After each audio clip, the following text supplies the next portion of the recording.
told me how seriously interested you are in designing, Miss Harper. I, of course, remember your coming in here before. Oh, don't feel like you have to bother about me, Mrs. Trent, just on account of Carl. Oh, please don't. That's out of the question. Oh, it isn't just that. Your father told me how capable you are. And I think it might be well for the shop to have a few things that aren't my work. Maybe some blouses or something? Oh, no, now, really, you mustn't go to any trouble about me. I wouldn't want you to feel, well, you know. Carl wouldn't want you to feel that way either. Now, just forget it. Don't misunderstand me. I realize that, of course. But as a matter of fact, I do think that the shop might be able to use some of your work if it's satisfactory. And perhaps we could give it a try if you want to. See what you can do. If I want to? Oh, heavens. If you'd let me, Mrs. Trent, I'd adore it.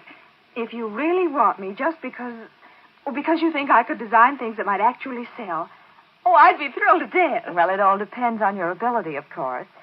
You bring me some of the designs you've done, and if I think they show sufficient originality, then, well, we'll see about making a place for you here at the shop.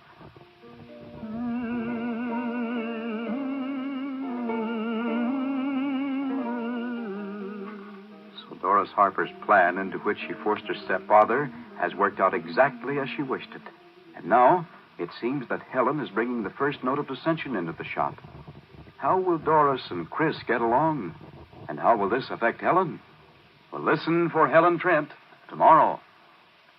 If you feel that life is growing dull and humdrum of late, it may be simply because you yourself are looking plain, unexciting, the fault of your makeup, your lipstick.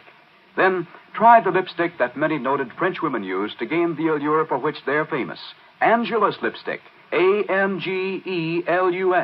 The lipstick that has been blended to match the live, vibrant colors of the human blood. Colors that strike an unusual note in makeup and give an allure beyond words. Many smart French women use it on their cheeks as well as their lips to achieve complexion harmony. And a single application will hold for hours. Get an Angelus lipstick today at any drug or department store at the same price as most lipsticks and gain the irresistible allure many French women have.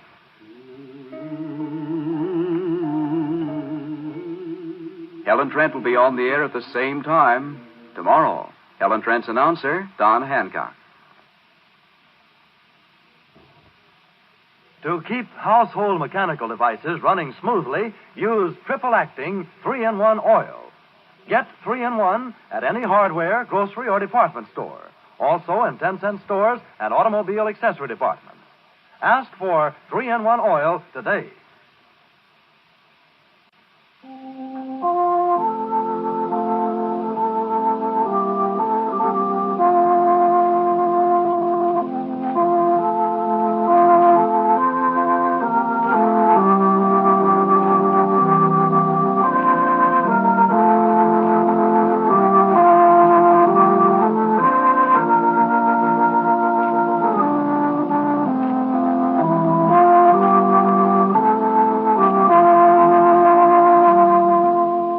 Once again, we present Our Gal Sunday, the story of an orphan girl named Sunday who was left on the steps of the cabin of two old miners who raised her from childhood in the little mining town of Silver Creek, Colorado, who, in young womanhood, married England's richest, most handsome lord, Lord Henry Brinthorpe. The story that asks the question, can this girl from a little mining town in the West find happiness as the wife of a wealthy and titled Englishman?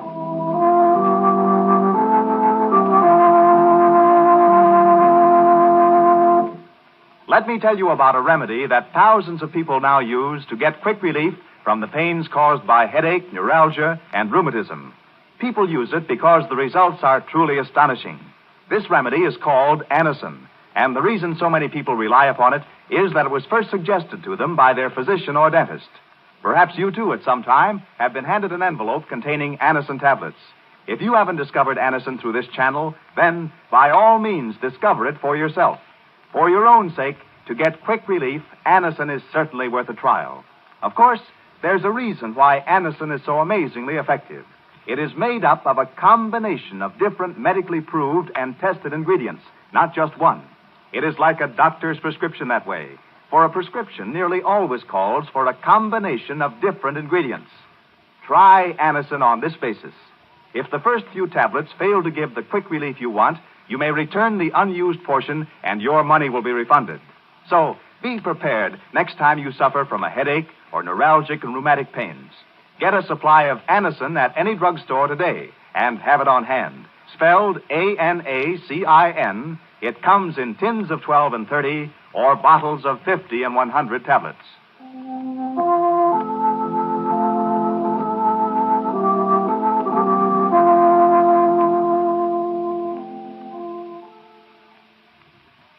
And now, Our Gal Sunday. Much has happened in the last few days at Balmacrucci Hospital to prophesy difficult days ahead for Sunday with two members of the staff. First, there is Nurse Rhoda Gray, who, because of her jealousy and love of Dr. Allen Brooke, has proved particularly objectionable to Sunday. And then there's Allen Brooke himself, whose personal interest in Sunday is becoming a major problem to her. However, these problems have been in some part counteracted. Although Sunday is facing her first long separation from Lord Henry, who is now a captain in the English army, she's been comforted, not only by his letters, but by a feeling and knowledge that there are times when their love brings them together in an unusual and beautiful manner, keeping both of them from feeling that distance can separate them. Sunday is now in the living room of the lodge, sitting with Lord Percy before a crackling fire. Listen. Fire feels good these misty Scotch days, doesn't it, Uncle Percy? Yes, it does, Sunday. If you've been down to the village this morning, you must be tired. Tired? Of course I'm not tired. Don't pamper me, Sunday. I'm not pampering you, Uncle Percy. I was going to suggest that you stay here with me for a while. I don't have to go to the hospital until later on. Do I look as if I'm leaving? No, you don't. You look comfortable. Comfortable? That's it. I'm too comfortable. Details of turning Balmacrucci Castle into a hospital. Is that a man's work? No. Why, Uncle Percy, what are you talking about? Morning, noon, and night I fuss about with lists, with orders. Try to give the hospital staff advice. They don't want it. They know better than I do how to equip a hospital. What do they think I am, a useless old man, eh? Well, of course not, Uncle Percy. You aren't old, and you're certainly not useless. Well, if I'm not useless, why am I not in the army? Answer me that. Why, because, well, there's no need for you to be, Uncle Percy. And you served in the last war. Nonsense. There's no reason for me to be up here in Scotland, sitting before a fire, warming my toes, or to be in London. Anywhere but here. But, Uncle Percy, you offered Balmacrucci Castle to the government to be used as a hospital. Well, that was a wonderful thing. But why did they tell me to stay here and look after it? It's a conspiracy, that's what it is. Uncle Percy. You're needed at Balmacrucci. That's why you were asked to stay here. Uncle Percy, you know, I've been thinking of something the last few days. What? The attitude of the people everywhere, all over England. No matter how they're feeling inside, they're taking all their troubles, all their problems cheerfully. I noticed that too, Sunday. It's inspiring. That's the way life should be. Full of courage and hope and doing the job at hand. Now, look here, my dear. Are you trying to tell me in a roundabout, feminine sort of fashion that I shouldn't be complaining about doing work that a fair to middling bookkeeper could do? Uncle Percy, of course I'm not. Hope not. After all, your work is more exacting than that. There's no sense in pretending that it isn't important because you know it is. Why, didn't you check the plans of all the rebuilding necessary in the castle? Didn't you get a letter from Sir Robert Winslow, chairman of the hospital board, congratulating you on suggestions you made? Yes, I did. Yes, by Jove, I did. And this morning when you went to the village, wasn't it to personally supervise orders for food supplies for the hospital? Yes. And you say you aren't doing enough. Uncle Percy, I'm ashamed of you. Oh, Sunday, you're a nuisance. You won't even let a man complain in peace. Oh, bless my stupid brain. I forgot. Got a letter for you. Brought it from the village to save the boy a bicycle ride out. A letter for me? Yes. Where did I put it? Must be in my inside coat pocket. Uncle Percy, is it from Henry? No, it isn't, Sunday. Oh, here it is. And see for yourself. Oh, thank you. No, it isn't Henry's writing. Well, Uncle Percy, it's from Arthur. From Henry's brother, Arthur. Oh, it is it? What's he doing, writing to you? Well, I wanted him to write, Uncle Percy. He came to see us before Henry left England. He was in his uniform, waiting for orders. He promised Henry to turn over a new leaf. Well, read it, my dear, read it. What does he have to say? Well, let's see. Dear Sunday, don't be surprised at my writing you. You said I might, you know. And you're the only one of the family at home I can write to. Uncle Percy would...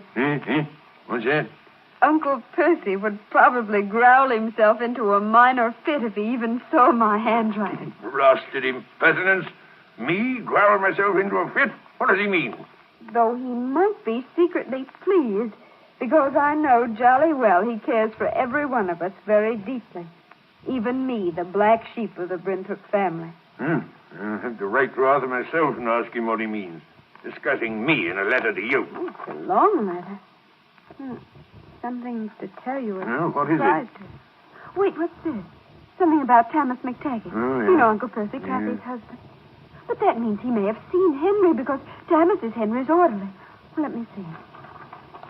Uncle Percy, yes, there is something about Henry. Read it, my dear, read it. Where does it begin? Oh, here. And so then I went to the company canteen. I was outside the door. Yes? I heard voices inside. A voice I vaguely recognized and saying... And the captain says to me, he says, Thomas McTaggart, I'm glad to see you, man, and how would you like to be my orderly? And so I looked the captain in the eye, and I says to him, attention, second lieutenant. Carry on, men.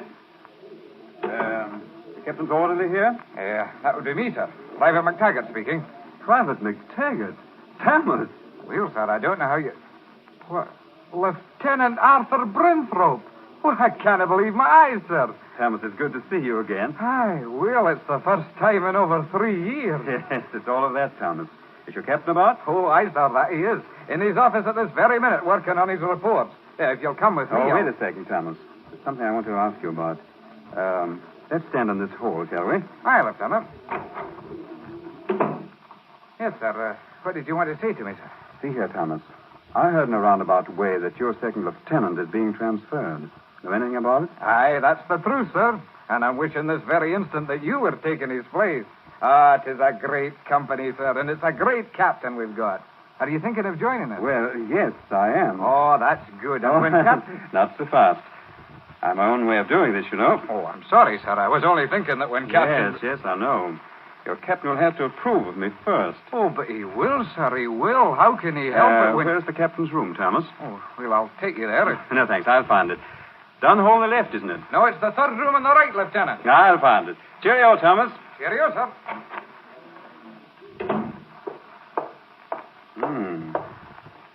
No name on the door.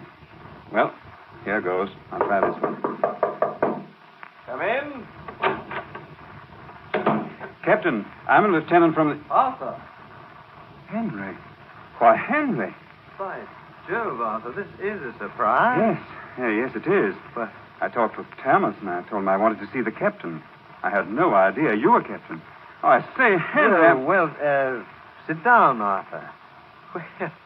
Well, I didn't know you'd come from home. Henry, is it true your second lieutenant is being transferred? Oh, yes. Is that why you're here, Arthur? Yes. I'd like to take his place. There are some friends of mine in this company, and now that I know that But you're... Arthur, what does your commanding officer say? If you approve, he'll recommend me for a transfer. Well, Arthur, I don't know. You see... Oh, please, Henry. Please, do this for me. Arthur, I'll have to think it over. Oh, come now, Henry. You can do it. It all depends on you. Yes, I realize that. I worked like the dickens to get my commission. Now I want a chance to prove myself worthy of it. To prove yourself worthy of it, of course, yes. Now, see here, Henry. I made you a promise before we left England. I promised never to cause you any trouble again. And you said we could be friends. Yes, and I know, Arthur, I know. I am your friend. And I'm your brother, Arthur. You see, that's the point. I want to do what's best for you. It isn't that I don't trust you, but I can show no favors, not a hair's breadth. Now, without meaning to, there might come a time when you'd expect that hair's breadth of favor. Oh, I swear to you, Henry... Arthur, let's not risk that. What do you say? You stick by your own company and you'll get your promotions. You know, human nature is a strange thing. We're brothers. A great deal of the misunderstanding between us has been because I'm the older. Well, we have that same situation here. The time may come when you would resent taking orders from me, orders that, well, you'd accept willingly from someone else. Oh, but at home you offered me another chance. It would mean a lot to me, Henry. Arthur, Very well, Arthur. Oh, Jove, Henry, I'm awfully glad. I'll be glad to have you in my company, Arthur. But I want you to know that once you're part of it, officially, I can consider you no longer my brother. If there's a job to be done, regardless of what it is, and I have to choose a man from my men, and you're the one chosen, I expect courage from you, the best you have to give. I expect it from you as much as I do from myself. So with this understood, I'll recommend your transfer to this company.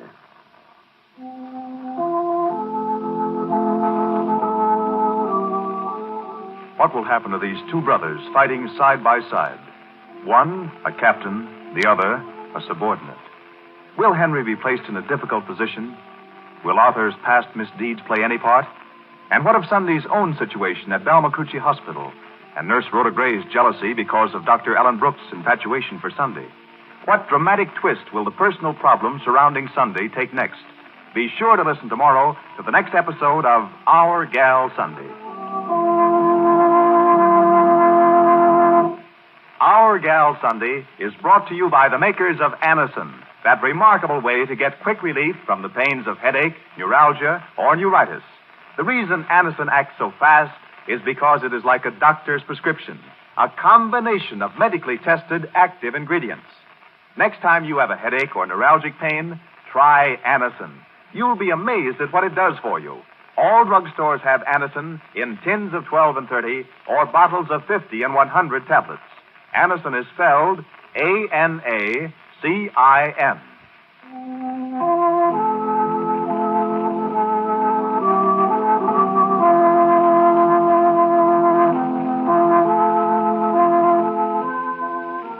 Our Gal Sunday will be on the air at this same time tomorrow, 12:45 p.m. Eastern Daylight Saving Time. Your announcer, James Fleming.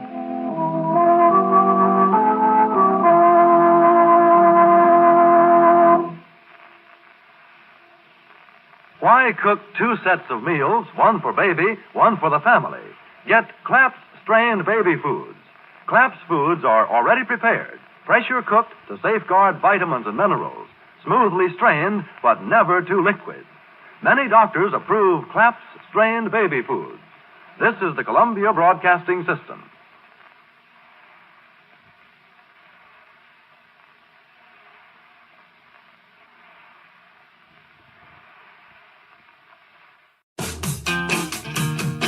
People talk about trailblazing, but how do you really blaze a trail?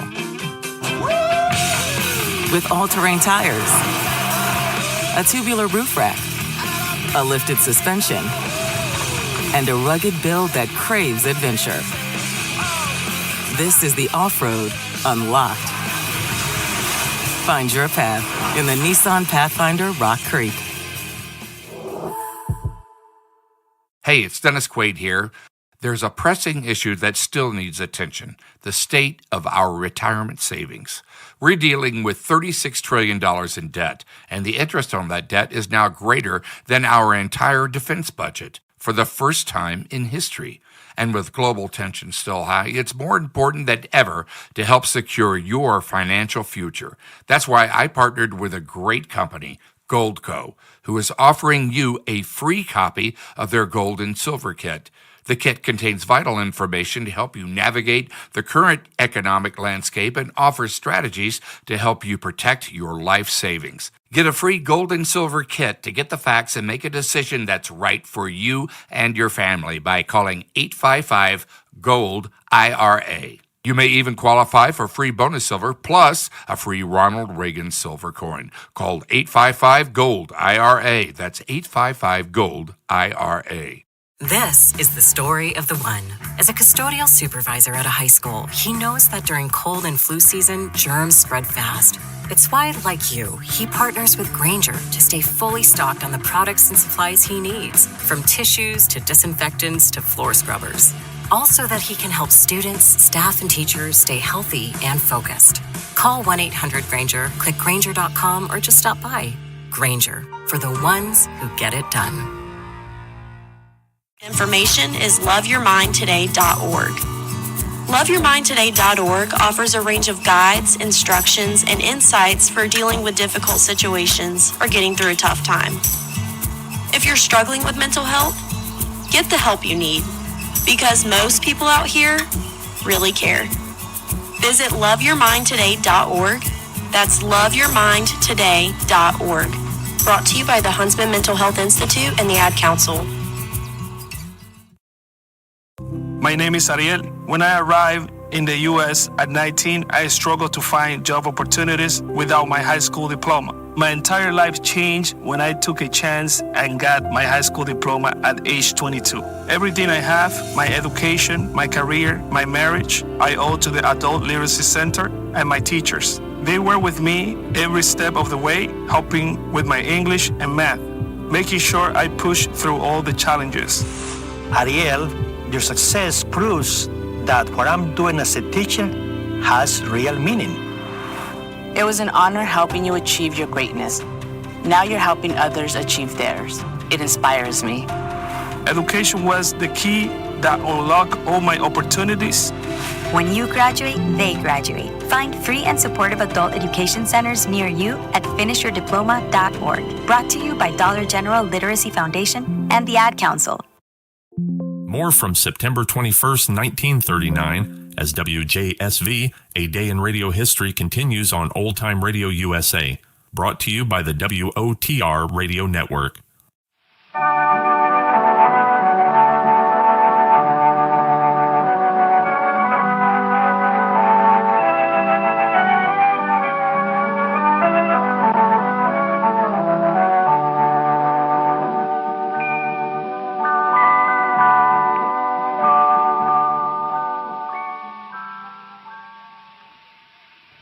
It's those grand Goldbergs, presented by the makers of High Test Oxidol.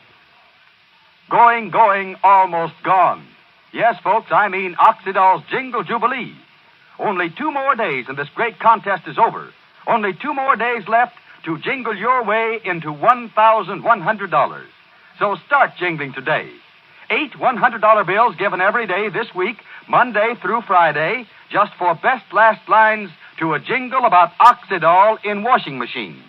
And besides all that, a $1,000 grand prize at the end of the week. $1,000 extra for the week's best daily winner.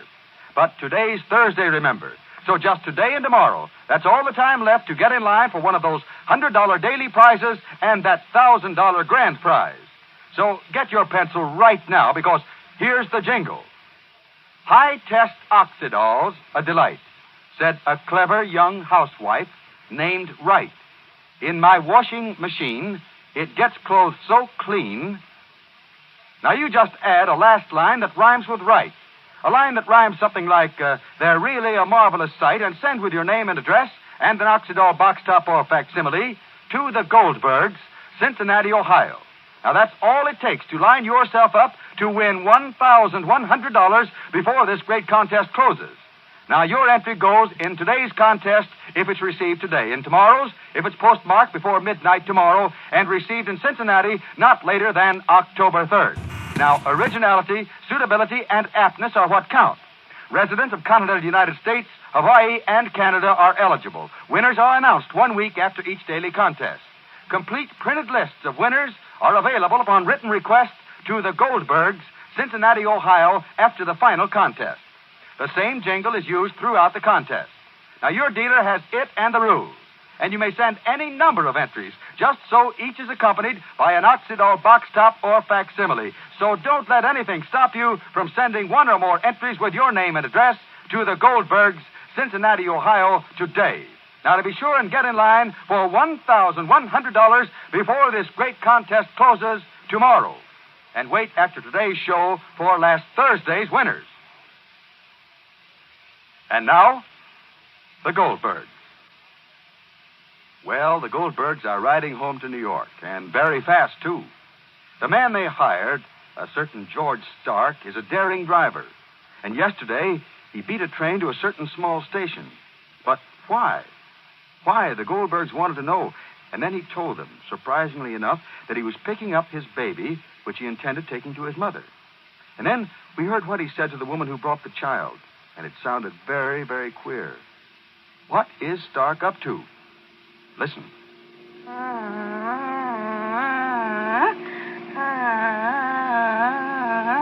Rosalie, darling, put up the windows on this side so the baby shouldn't get a draft.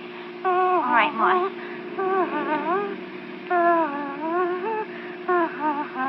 She's sleeping. She's sleeping very tightly. Baby's sleeping and Uncle David's sleeping in the trailer. It's all right. You can talk her, Daddy. She's fast asleep. It's all right. You can talk. Button up your neck, Rosalie, please. All right. Your baby's sleeping, George. That's good. You don't have a radio in this car, do you? No, why? Is there anything you want to hear? No, nothing special. Say, can I trouble you for a cigarette? I'll stop and get some later. I'm sorry, I only have a cigar. Well, I'll have to stop then. Rolling along. He seems awfully nervous to me, Ma. Who's Emily? The chauffeur. To me, too, Ma. Well, maybe a man alone with a child. You didn't see a newspaper this morning, did you? No. What's he want a newspaper for? Why, Samuel, on account of the war, maybe. He must be nervous. He wants to know. Everybody wants to know. It's like a fever. Why, Samuel, why did you, I don't know, Ma.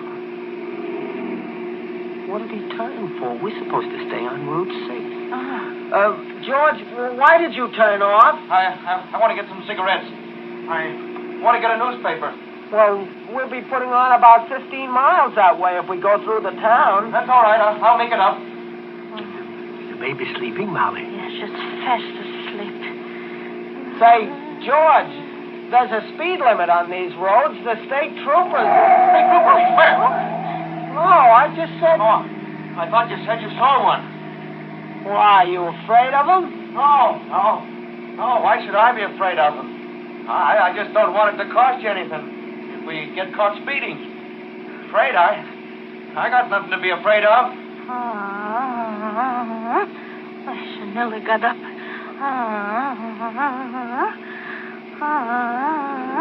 If when we stop, I'd like to warm a bottle for the baby. She's still sleeping, ain't she? Yeah, but anyway, nevertheless, I'll warm it good so it'll stay warm and we wouldn't have to stop after. Here are some stores. Stop here. All right. I'll go out and get your paper. No. That's all right. I'll be right back. Will you get me 2 cigars, please? Okay. Gee, what is he so nervous? Who isn't nervous these days? Who isn't nervous? How is the baby? Sweet. Well, I'm glad she's sleeping at least. I'm glad she's sleeping. Jake. Yeah? Just look. What? I just want you to look and don't get mad and don't howl. I just want you to look. Look. This is all hand-stitched, no? Oh. What? Here, look. Look at the baby's jacket. And if yes? And I mean if yes, look. Even the dress. All handmade, Jake. Jake, there's clothes and there's clothes. So what?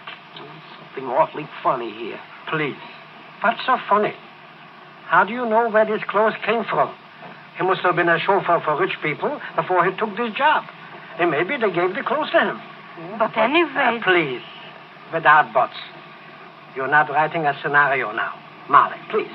All right, Jake, I'm just saying. So why didn't he introduce us to the lady who brought the baby on the train? Why didn't he say if she's the mother or if she's what? Molly, please. Don't put ideas in my head. Here he comes. He's coming. And please, don't start building up hallucinations, please. Things are going smoothly. Let him go. All right. Did you get your paper? Yeah. My cigar, please? Yeah.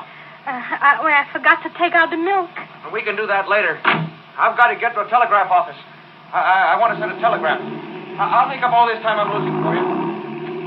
Telegram now. Sure. Did you see what you were looking for in the newspaper? Who said I was looking for anything? Well, I only thought... Sammy.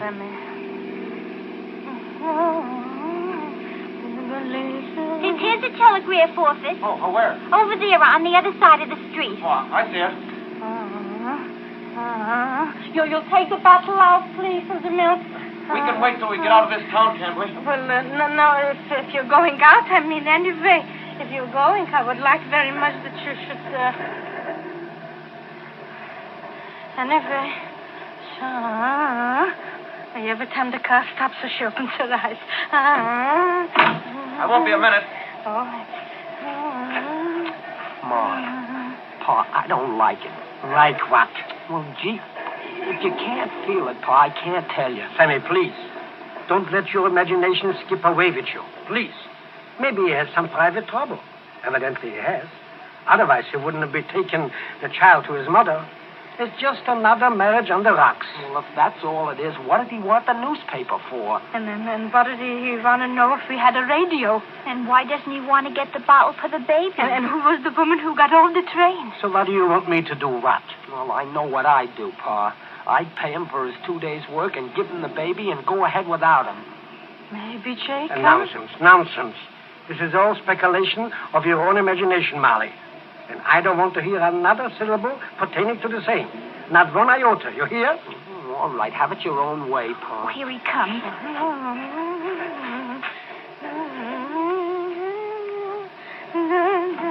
Okay. Now, there won't be no more stops for me until I get the kid to my mother. That'll be sometime tonight. Oh, but just 1 minute, please, before you start the car. Just 1 minute. What is it, Molly? Well, take the baby, Miss Rosalie, please. What is it, Molly? Just 1 minute. Here, Rosalie, please. All right. I'll be right back. Where are you going? Where are you going? I'll be right back. I have to send a telegram also. To who? To somebody. Well, I'll go with you, Ma. All right.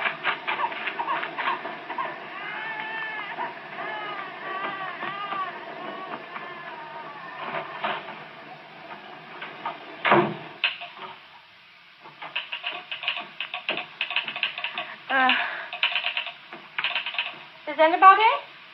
Yeah? Excuse me. Pardon me, please. My son was just in here, and he sent a telegram. What? My son was here, and he just sent a telegram. And just this minute, he was here and he went and he left him. And I think he gave you the wrong address. Would you mind showing me the telegram he sent, please? What's the name, please? George Stark. All right, just a minute, please. Yes, please. George Stark. With a G. S. We're just sending that wire, lady. Would you mind if I see if he gave the right address? Well, let's see. It's sent to... Would you mind if I see it, please? No, I guess that's all right. You don't mind. Yeah. Thank you. Oh, thank you very much. Oh. Oh. Was that the right address? Yes. Yes. I'm afraid it was.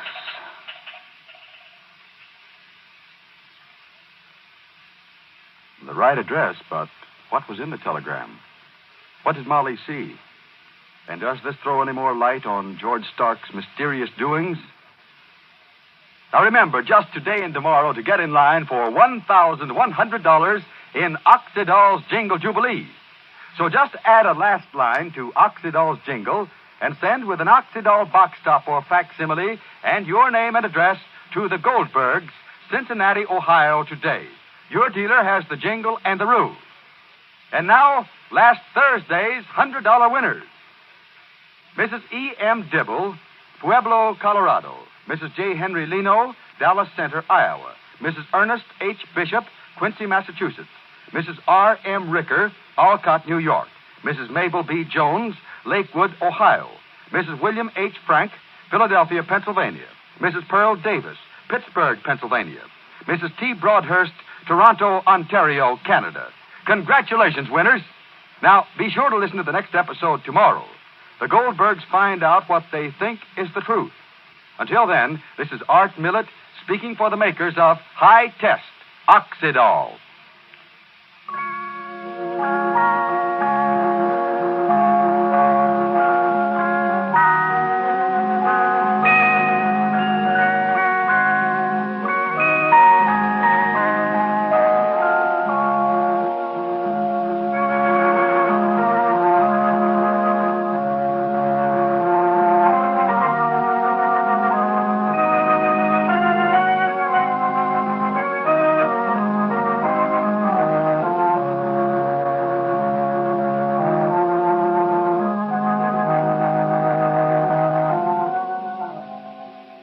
Now, here's an important time change announcement.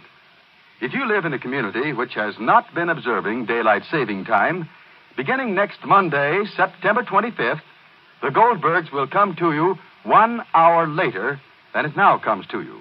If your community has been observing daylight saving time, there will be no change of course. This program will come to you at the same time as always. It's important to have a radiantly fresh, attractive-looking complexion, and it's wise to use Camay, the gentle, thorough cleansing soap that helps bring out the natural beauty of your complexion. Try Camay, the safe, effective aid to complexion loveliness.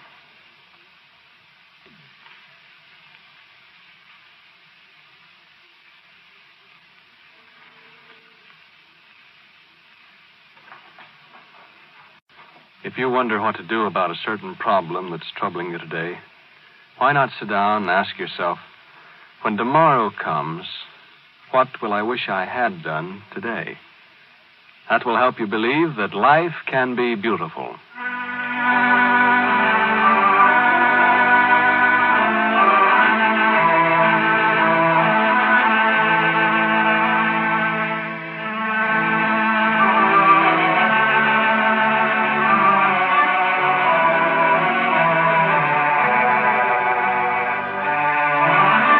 Life can be beautiful.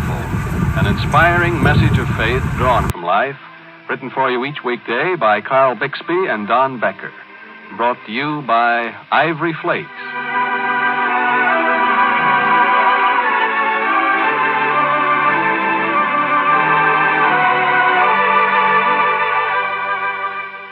I want to tell you about a pair of stockings that belonged to Miss Helen Lupton. Now, these stockings were treated very hard by day. Miss Lupton's a nurse, you see, so her stockings had to walk an awful lot, climb stairs, and stretch and bend. But to make up for the way her stockings were treated in the daytime, Miss Lupton took good care of her stockings every night. Yep, every single night she washed these stockings out in gentle suds of pure ivory flakes. You see, Miss Lupton wanted her stockings to wear a long time. Say, after she'd worn them for 143 miles, they were still in good condition. That was their way of saying thank you for the wonderful care they got every night. See, Miss Lupton heard about ivory flakes when she took part in a stocking endurance test at the Berkshire Knitting Mill stage. Berkshire Knitting Mills, you know, make those beautiful Berkshire silk stockings. Well, they made this important rule during the stocking test. They made each girl promise to wash their stockings every night in ivory flakes. Berkshire, you see, believes that nightly washing with this pure flake soap helps keep the silk thread strong, helps you get long wear. Well, Miss Lupton followed that rule, and looky what happened. She got 143 miles of wear from one pair of stockings. And say, Miss Lupton says she's delighted because she proved to herself that you can really get a lot of wear even from sheer stockings with the proper care. She says, quote, "You can take my word for it. Washing stockings every night with ivory flakes is going to be a regular part of my life from now on. It only takes a minute or two, and it's a real saving," unquote. So, look, why not do as Miss Helen Lupton did? Use ivory flakes for your stockings every night, too. Get the thrifty large-size box and begin tonight. We can promise you this. With good hose to start with, and, of course, barring accidents, this nightly care with pure ivory flakes will help you get extra miles of wear from every pair.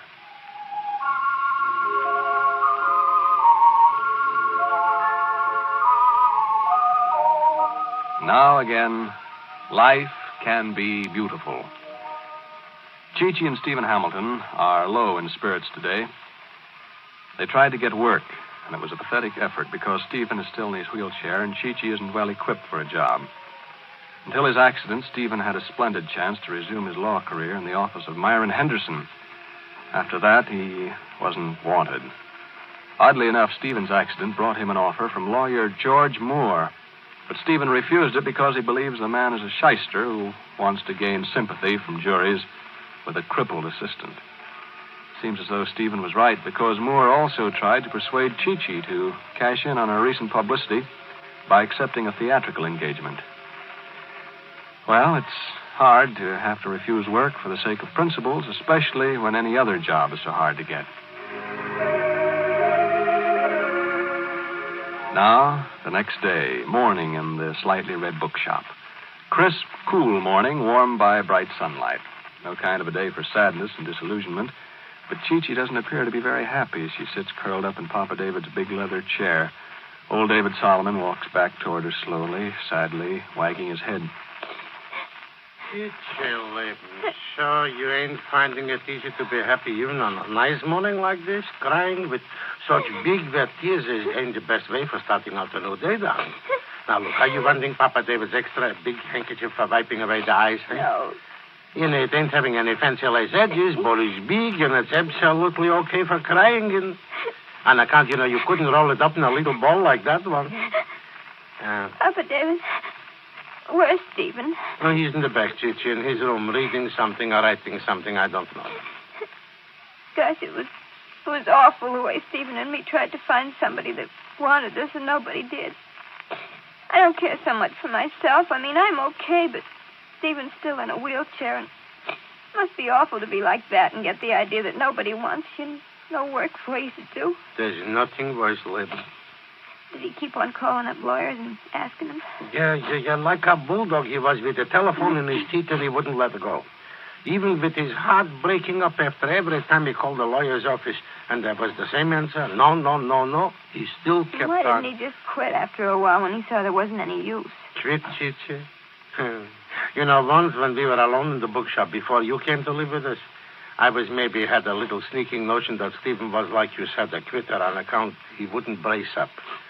But then you came, and now it's different. You see, Leighton, you said call up the lawyer's offices, so Stephen gave out with a promise that he would. So he did. Yeah, and nothing happened. Gosh, I bet it would have been better if I'd kept my mouth shut. What right have I got to go around butting in other people's lives, telling them what to do and making them feel worse than they did before? Chi-Chi, Leighton, the future is like a thick veil between us and the tomorrows that are yet to come. What's coming, we don't know. Only what we can see and touch and put our hands on. And one of the things is what you give out with saying to Stephen. Don't sit down and hold the hands and wait for life to get beautiful. You got to do something. Maybe that's right, maybe it's wrong. Maybe it bounces back with good results, sometimes bad. But anyhow, you're doing something. That's okay. That's what I thought, but now I ain't so sure. Hey, fish ain't biting on the hook if the line ain't in the water. So wait, maybe that was a customer. Oh, you go, Papa David. I still got tears all over my face. Okay, Leighton, I'll go. Hey, oh, good morning, please. Good morning. You're Mr. Solomon, aren't you? Yeah, you're positively. I've heard Chi-Chi talk so much about you, and I met you once in the hospital right after Stephen came back.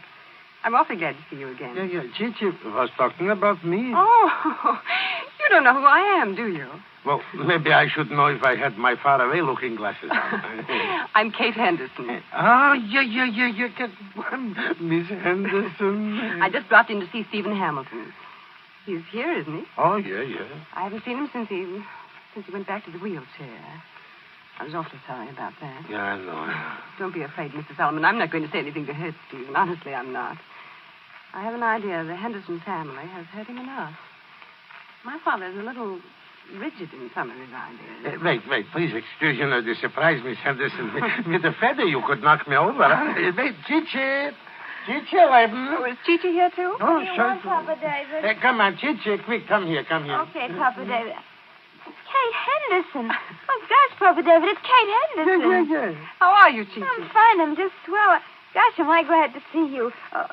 Say, I haven't got any manners at all, have I? Come on back and sit down. And... Yeah, sit down, Miss Henderson. You sit and talk with Chichi, and I'm going back and tell Stephen what kind of company he's got calling on him. Maybe he ain't even got his hair combed yet. Thank you, Chichi. So, this is the Slightly Red bookstore. Yeah, and that was Papa David. Hey, is that right, what Papa David said about you coming here to see Stephen? Well, yes, you don't mind, do you? I wanted to see you, too, but I've got some business with Stephen. Gosh, no, I don't mind.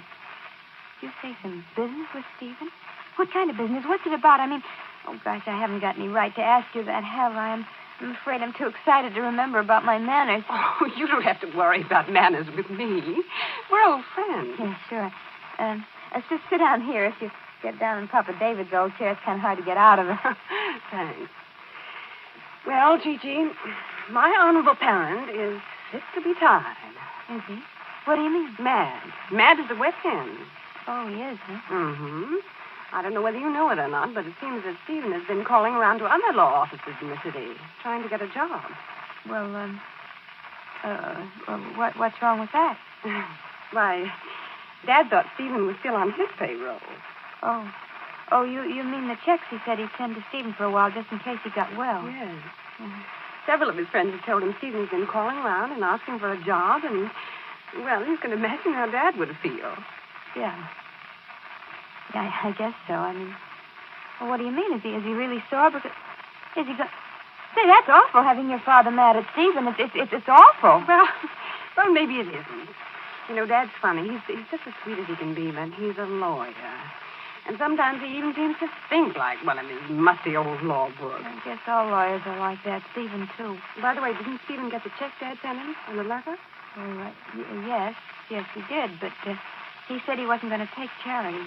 If he couldn't work, he wouldn't take Mr. Henderson's money, so that was out. Oh, maybe you don't understand how it is with a man like Stephen, Katie. Well, Papa David called them principles, and Steve called them ethics. They make people do funny things. What Stephen wanted and what he still wants is the chance to do something, not to get paid for something he isn't doing. You see what I mean? Yes, I understand. You do? Then you know all about ethics and things. Why, Chichi, I was raised on them. Breakfast, lunch, and dinner. Ethics. Oh, then you know what I'm up against trying to do anything with Stephen. Perfectly. I've had it all my life with Dad. Say, I like you. Well, it took you long enough to get around to it. Well, I didn't get to know you very well out on the boat, but... Oh, gosh, if Mr. Henderson is sore, that's bad. Chichi, what do you suppose I've got in this package? Oh, I don't know. I give up. What is it? Some papers. Packets and letters and things. Yeah? It's all about a case that's in Dad's office. It seems that a man named Witherspoon claims he was defrauded and... Gosh, Chichi, you mean it's something for Steve to work on a law case? That's right. It's the complete file on the whole business. It's all mixed up, so I don't know what it's all about, but it might be a big case. And the law firm of Henderson & Henderson wants Mr. Stephen Hamilton to study it and work on it. And see if this Mr. Witherspoon has any, what do they call it, cause of action. Oh. You mean it's a case and your father wants Stephen to work on it and make up a thing about it? Will he do it? I mean, will he accept the checks Dad wants to send him if he has some work to do? Will he? Oh, gosh, I'll say he will. That's what he wants, work, not just money. He wants to be a lawyer, not a sponge. Hey, I just thought of something. You know, calling up all those other lawyers was all right, because if he hadn't done that, your dad wouldn't have got mad. And if he hadn't have got mad, he wouldn't have sent you down here with a case for Stephen to work on. Hey, you never know, do you? I mean, you never know whether something you do is going to turn out bad or good, but you just got to keep on doing something just the same. Stephen was trying to get any kind of a job, and now look, he's got one, his own job back again, because he tried to get one somewhere else. You wait right here, Kate. Now, don't you go anywhere. Don't you move. I'll be right back. Stephen! Hey, Steve, come out here quick! Stephen!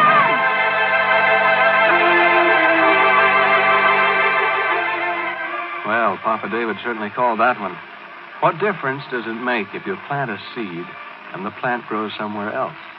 Or, if you want to look at it this way, an arrow shot into the air comes home to roost.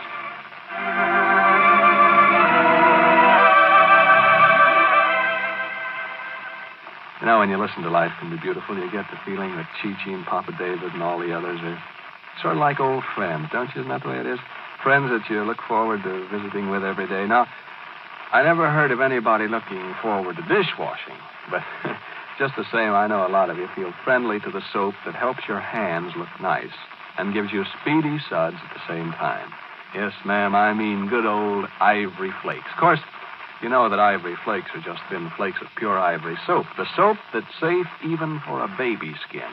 So that means Ivory Flakes is the only flake soap that gives your hands the protection of that famous ivory purity. The purity that helps your hands stay soft and smooth in spite of dishwashing. And what's more, you get Ivory's purity in this speedy, quick-dissolving flake form for so little cost.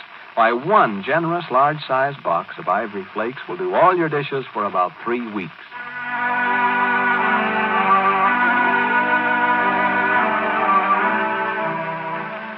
Tomorrow, the scene will continue, and Stephen will come out into the store and learn the good news. At least we think it's good news. Surely there isn't anything wrong with it. But what will Stephen think? And more important, what will Stephen do? Is he still worrying about ethics? Be sure and listen tomorrow and learn with Stephen whether or not life can be beautiful. This is Ralph Edwards wishing you a pleasant day for the makers of Ivory Flakes, 99 and 44 100% pure. Now, if your community has not been observing daylight saving time, Life Can Be Beautiful will come to you 1 hour later than usual, beginning Monday, September 25th. Of course, if your community has been observing daylight saving time, this program will continue to come to you at the same time as always. This is the Columbia Broadcasting System. Special announcement. After next Friday, Life Can Be Beautiful will not be heard on this station until Monday, October 2nd. Beginning October 2nd, the new time will be 6:30 p.m. every Monday through Friday. 12:30 the correct time, WJSV, Washington.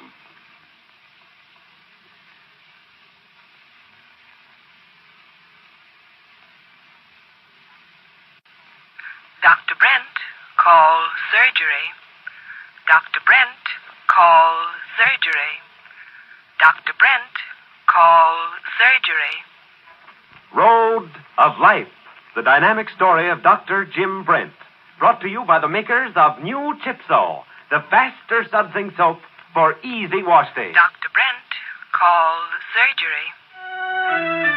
Dr. Brent, call surgery. Dr. Brent, call surgery. Dr. Brent, call surgery.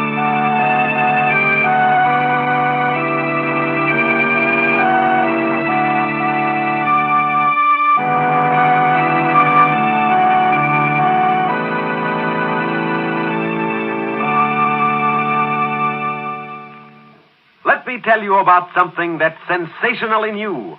A wash day soap that in a recent dramatic speed test beat 8 of the most popular wash day soaps in America and beat them to a frazzle. What's its name? Here's its name, Chipso. It's the new, faster sudsing Chipso. It comes in the same familiar package, but what a difference in the soap. Oh, I know Chipso. It's a swell soap. I use it all the time. Sorry, but you probably never used this Chipso. This new Chipso has just been announced after tests that prove things that hundreds of women could hardly believe. Because new Chipso has almost incredible speed. Listen, in one series of tests, we put new Chipso up against 8 of America's most popular wash day soaps. Hear that? 8 of America's leading wash day soaps. Right then and there, new, faster sudsing Chipso proved that it dissolves up to 66% faster, that it actually makes suds up to 44% faster. In another test, Chipso proved that it had terrific dirt-getting power. In still another test, Chipso proved that because it wasn't loaded with harsh chemicals or alkalis, that it was safe for colored washables. Try the wash day sensation of 1939, the new, faster sudsing Chipso. Find out for yourself that no other wash day soap beats new Chipso in safety and power and gives it split-second speed. Now, your dealer now has the new, faster sudsing Chipso, so you can get new Chipso in the same familiar package today.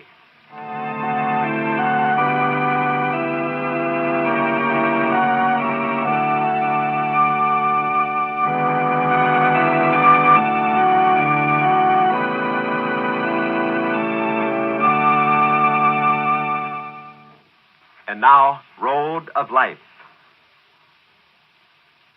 Today marks the opening of the sensational trial of the people of the state of Illinois versus John McEwen, an 11-year-old boy against whom the grand jury returned an indictment for murder as the first count, manslaughter as the second.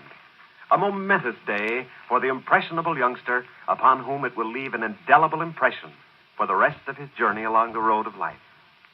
The courtroom is filled to capacity with thrill-seeking public. Every onlooker eager for a glimpse of the boy whom they've been discussing and reading about for over a week. The boy whom the newspapers have branded as a criminal. The jury has been selected, 12 men and women, who are to hand down a decision after hearing the state's attorney tear the defendant's reputation to shreds. After hearing the human appeal of Mr. Gregory, his counsel, a plea for leniency. And now as we enter the courtroom, we see Butch, bewildered, pathetic, sitting with Mr. Gregory. Judge Gray is about to address the clerk. And as we listen in, we hear...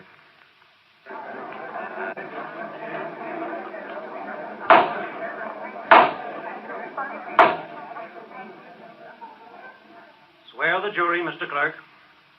Kindly rise and raise your right hand.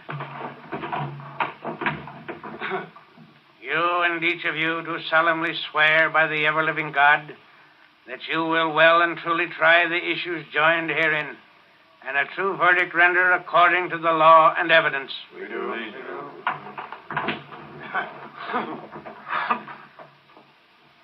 All right, Mr. State's Attorney. Thank you, Your Honor. May it please the court, ladies and gentlemen of the jury. At this time, I would like to offer you my congratulations for having been selected to hear this, which may prove to be a very interesting and unusual case. After having been questioned by myself and the counsel for the defense, we feel that you men and women are of the type who are qualified to hear and judge this cause, which is now going to trial before you. Yours is an important duty, it is obvious. A young boy is on trial before you, and you are to determine fairly and impartially, from the evidence which is given from the witness stand, the guilt or innocence of the defendant. Now, when you took the jury box, you were not expected to leave all your life's experiences outside the courtroom. You were expected to use the same good sense and judgment that you use in all those experiences. Listen carefully to all the evidence, and based on those experiences and the knowledge which you obtained from them during your lifetime, you will be able to decide whether or not this boy is guilty of the crime with which he has been charged. At this time, I feel it is my duty to warn you that merely because this boy is but 11 years of age, you are not to consider that fact or let it govern your decision.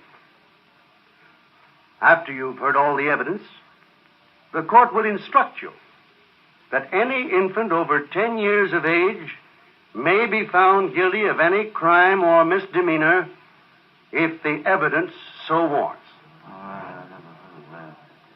I should also at this time like to warn you that the fact that a child is on trial should not affect or arouse your sympathy should the evidence indicate that he is guilty. The defense may and probably will, no doubt, attempt to play upon your sympathies and to win... Court, please. I'm going to object to this state's attorney's trying to influence the jury with whatever the case and the defense might be at this time. The objection is sustained. Thank you. Mr. State's Attorney, kindly confine yourself to outlining the case to the jury and remain within the province of an opening statement. I am sorry, Your Honor. I meant no offense. Ladies and gentlemen of the jury, the question to be weighed is one that must be decided upon consideration of strict right only. If a crime recognized as such by our statute has been committed, if that crime be fixed upon the prisoner at the bar, then it is immaterial what his age is and what ulterior consideration might prompt you to wish that this cup might pass from his lips. Your sworn duty, your obligation as citizens concerned in the preservation of the social order, as friends of the law, and interested in its preservation, all speak with one voice. And that voice is awfully distinct. Do your duty, and let the consequences fall upon those who have recklessly, brutally, and criminally violated the most fundamental laws of society. Who has steeped his hands in the blood of his fellow being, and who denies doing so, is a wicked homicide. Your Honor, I don't know why the state's attorney insists on making his speech at this time. I believe that he should be warned to confine himself to the opening statement, which Your Honor permitted him to make at this time. Mr. State's Attorney, proceed with your outline. Very well, Your Honor. Ladies and gentlemen, this is the prosecution of John McEwen, the defendant, for the crime of murder and the crime of manslaughter. This accusation against the prisoner we expect to sustain by the following evidence. That on the 24th day of August last, John McEwen armed himself with a loaded pistol and with the intent to kill, did fire that pistol at one Margaret Allen, striking her in the right upper chest, and that as a result of that gunshot wound, Margaret Allen died. We intend to show that earlier in the day, this defendant had an argument with Margaret Allen. We intend to show that he sulked around that entire day, that as day grew to an end, the passion to take the life of Margaret Allen grew within the mind and breast of this defendant, and that on the date aforementioned, he turned upon the deceased and inflicted wounds from which Miss Allen died on the fourth day. This, ladies and gentlemen, is the simplest possible statement of the case. I've avoided the mention of circumstances which will necessarily appear in evidence. If we shall prove these facts by the testimony we shall bring forward, we will have made out our case. And your duty will be to award that crime the penalties prescribed by law. Order! Order in the court.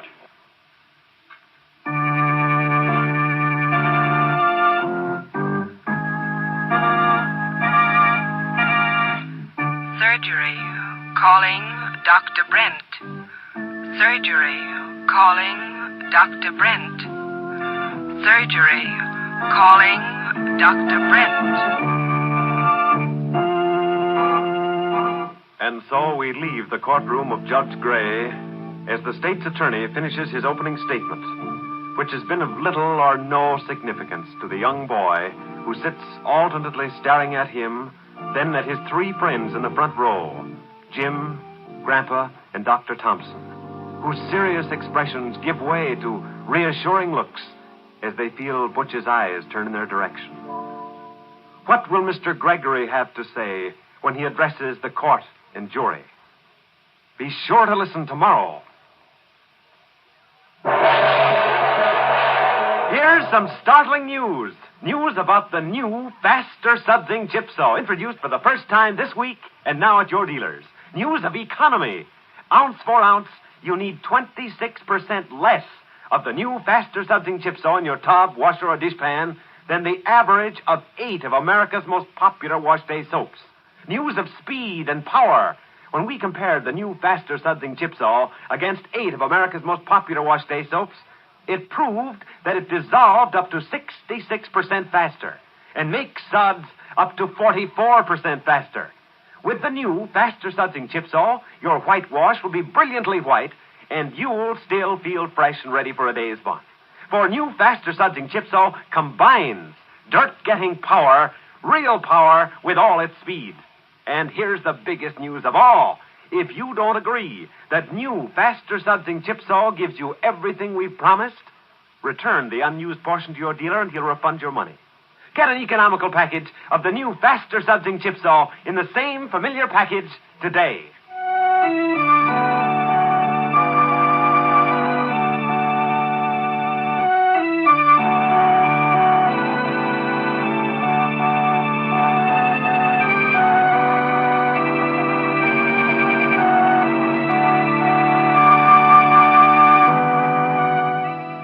What can Mr. Gregory say when he addresses the jury? Is there any way that the attorney can possibly prove to the court that a third person was present at the time of the fatal shooting of Margaret Allen? Be sure to tune in again at this same time tomorrow. Listen to Road of Life. Attention, please, for an important announcement of a change in time for Road of Life. If your community has not been observing daylight saving time, Road of Life will come to you 1 hour later, beginning next Monday, September 25th. However, if your community has been observing daylight saving time, Road of Life will come to you at the same time as today. This is Stuart Metz, speaking for the makers of Chip Saw, and wishing you good afternoon.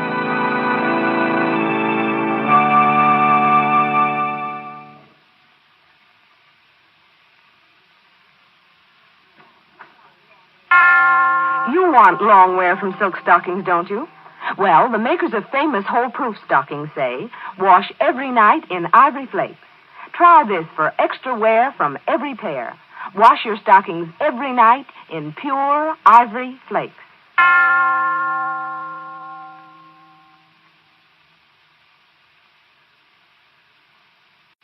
To have a friend at each day's end when tasks are done and pay is ours. To hold faith high and not ask why. To love someone. This day is ours.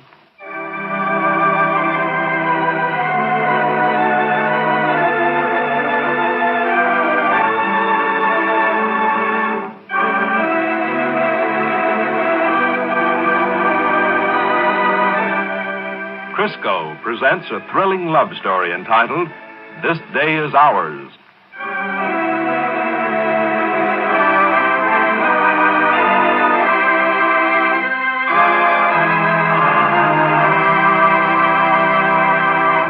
Say, here's a tip for all you ladies who expect to enter cake baking contests this fall. Now listen closely, because I'm going to tell you how to walk off with practically every blue ribbon in the place. And here's how. You just get new Sure Mix Crisco and use it with your regular cake recipe. Why, your cake will be so much higher and lighter and tenderer than any cake you ever made before with any other shortening you can buy that the judge will probably suspect you of trickery. But, lady, it won't be trickery. It'll be the result of the greatest shortening discovery in 29 years. Yes, new Sure Mix Crisco is now vitally different from any other household shortening we know of. Why, it'll even act differently in your mixing bowl. All your ingredients will mix more thoroughly, more completely, and you'll have an entirely new tight cake batter that'll give you cakes that are lighter and tenderer than any cake you ever made before. And, oh, boy, what a grand eating cake it'll be. Why, before Procter & Gamble introduced new Sure Mix Crisco, hundreds of cakes were made in the Crisco kitchens. Each cake was measured. Then Sure Mix Crisco cakes baked up higher, as much as 15% higher, depending on the type of cake. And, lady, that's the kind of cake you can get with new Sure Mix Crisco. Higher, lighter, tenderer cake. Far better eating cake than you've ever made with any other household shortening we know of. Now, when you go to get new Sure Mix Crisco, just ask for Crisco, because this new vitally improved shortening has been packed in the same familiar Crisco can with the same familiar Crisco label. There's been no change on the outside, but whew, what a change there is in the new Sure Mix Crisco inside. So, why don't you plan right now to enjoy the 3 wonderful cake-making advantages new Sure Mix Crisco now brings you. Yes, change to new Sure Mix Crisco today.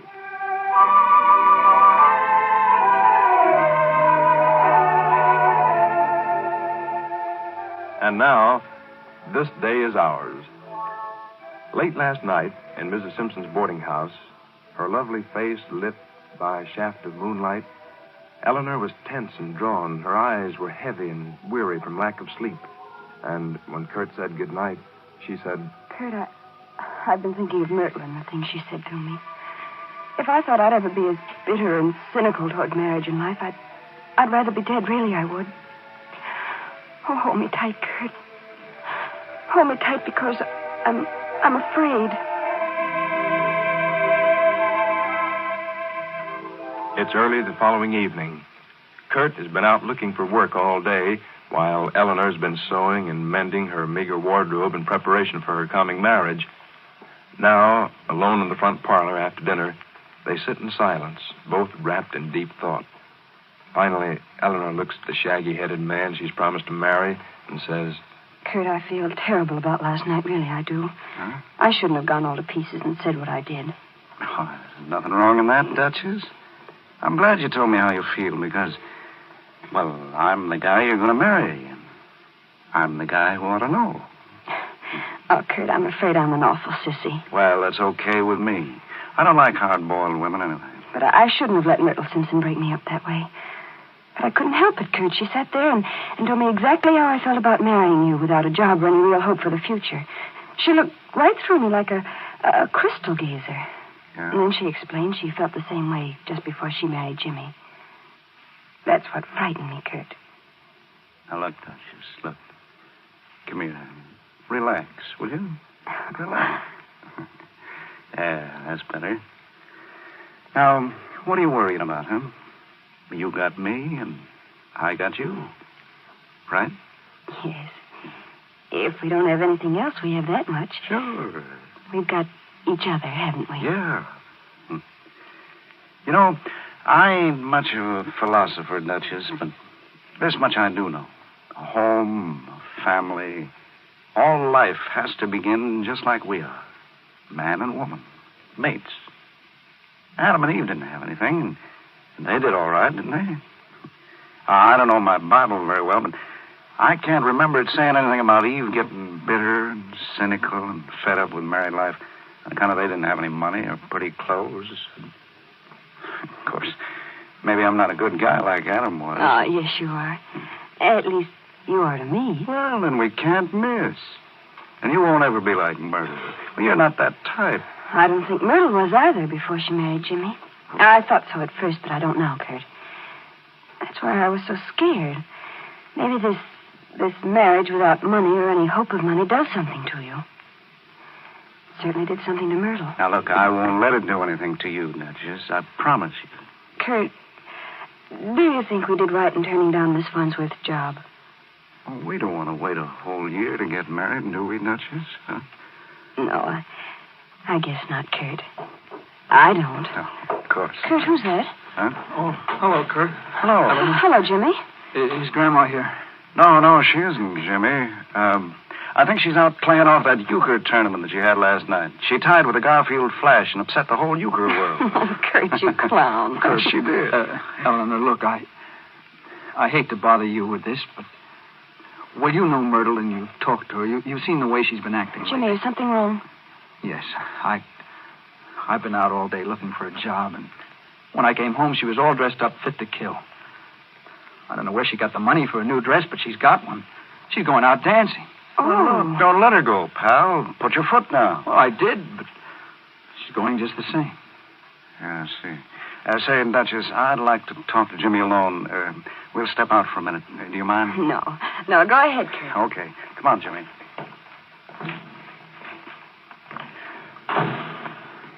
Jimmy, is she going out with another man? Oh, I don't know, but I do know what it'll mean if she goes out tonight, Kurt. This is the first time she's done it, and when she does, I'll lose her. No, you won't, Jimmy. Oh, I know I will. She's sick of staying in that hole we live in. Sick of not having pretty clothes, not going out because I can't afford it. Oh, Kurt, I love her so much. I don't want to lose her. I was going to ask Grandma to come and talk to her, but she isn't here. So, how about you and Eleanor seeing what you can do with her? Well, she was all right for a couple of days after Eleanor talked with her. Gee, I don't want to get you mixed up in my affairs, but I'm at the end of my rope. I need help. Yeah, well, Jimmy, I don't like for Eleanor to hear too much about this kind of stuff. After all, we're getting married ourselves. Oh, I know you are, but Myrtle thinks Eleanor and you are swell. She might listen to you. Oh, please, Kurt. Come on over and talk to her before it's too late, will you? Help me, please. Well... Hey, Duchess, do you think you'll need a wrap? A wrap, Kurt? What for? You and I are going over to Jimmy's house.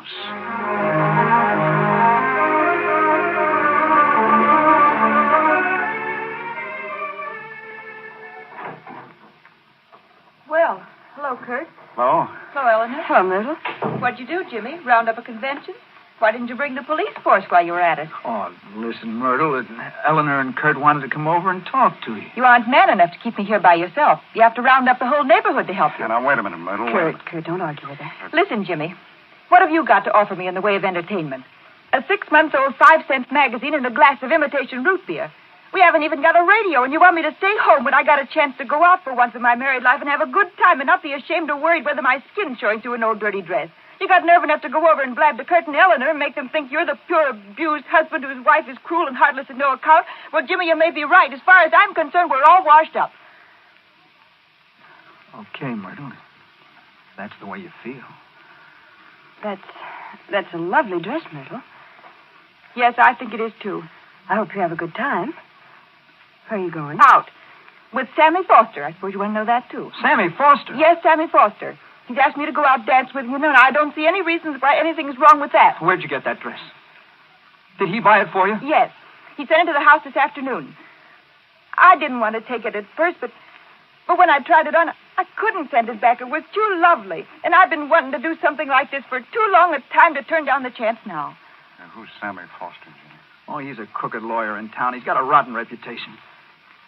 Oh, Myrtle, please don't go out with that man. Well, what'll Grandma say and the people in town?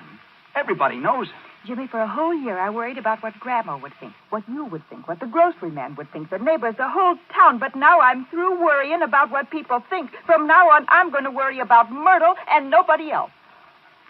There's no harm in my going out dancing tonight. Sammy Foster's a bachelor. He isn't in love with me, and I don't give 2 hoots in a canyon for him. But he's fun. He's alive. And he's got money enough to take me to places I haven't seen for over a year.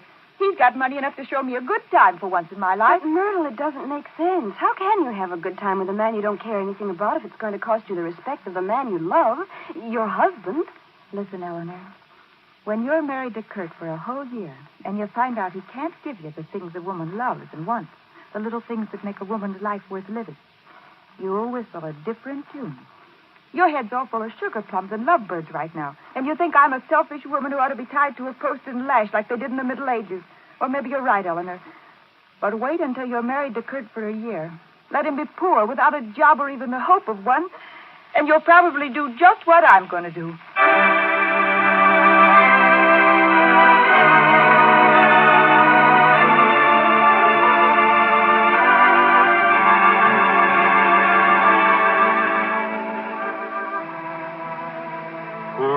Simpson, bewildered, disillusioned, unable to find happiness for the man she married. Will her pathetic story influence Eleanor and Kurt, even though they're now determined to marry?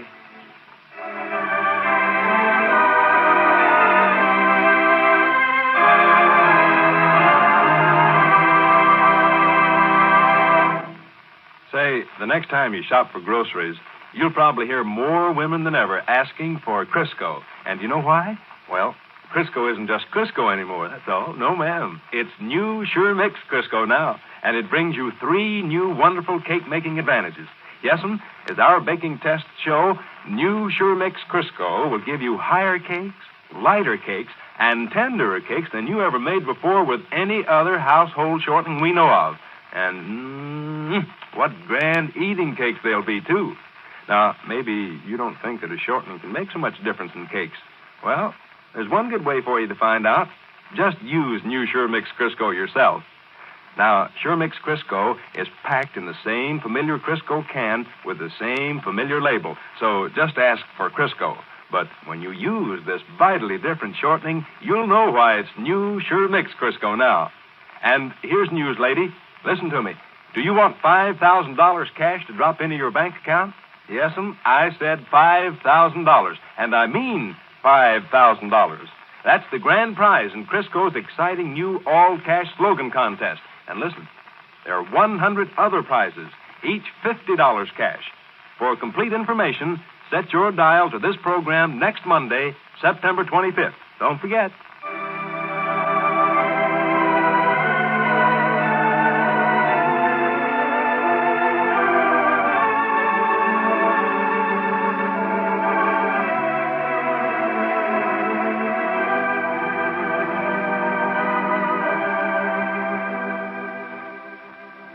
Now, tomorrow, Kurt Curtis talks turkey to Myrtle Simpson. A dramatic scene with this straightforward young man. A moving scene with this young woman who has yet to experience the thrill of lifting her head high and saying with sincerity, "This day is ours." Oh, let me remind you again, folks, before I forget it. If your community has not been observing daylight saving time, This Day Is Ours will come to you 1 hour later than usual, beginning Monday, September 25th. That's next Monday. Of course, if your community has been observing daylight saving time, this program will continue to come to you at the same time as always.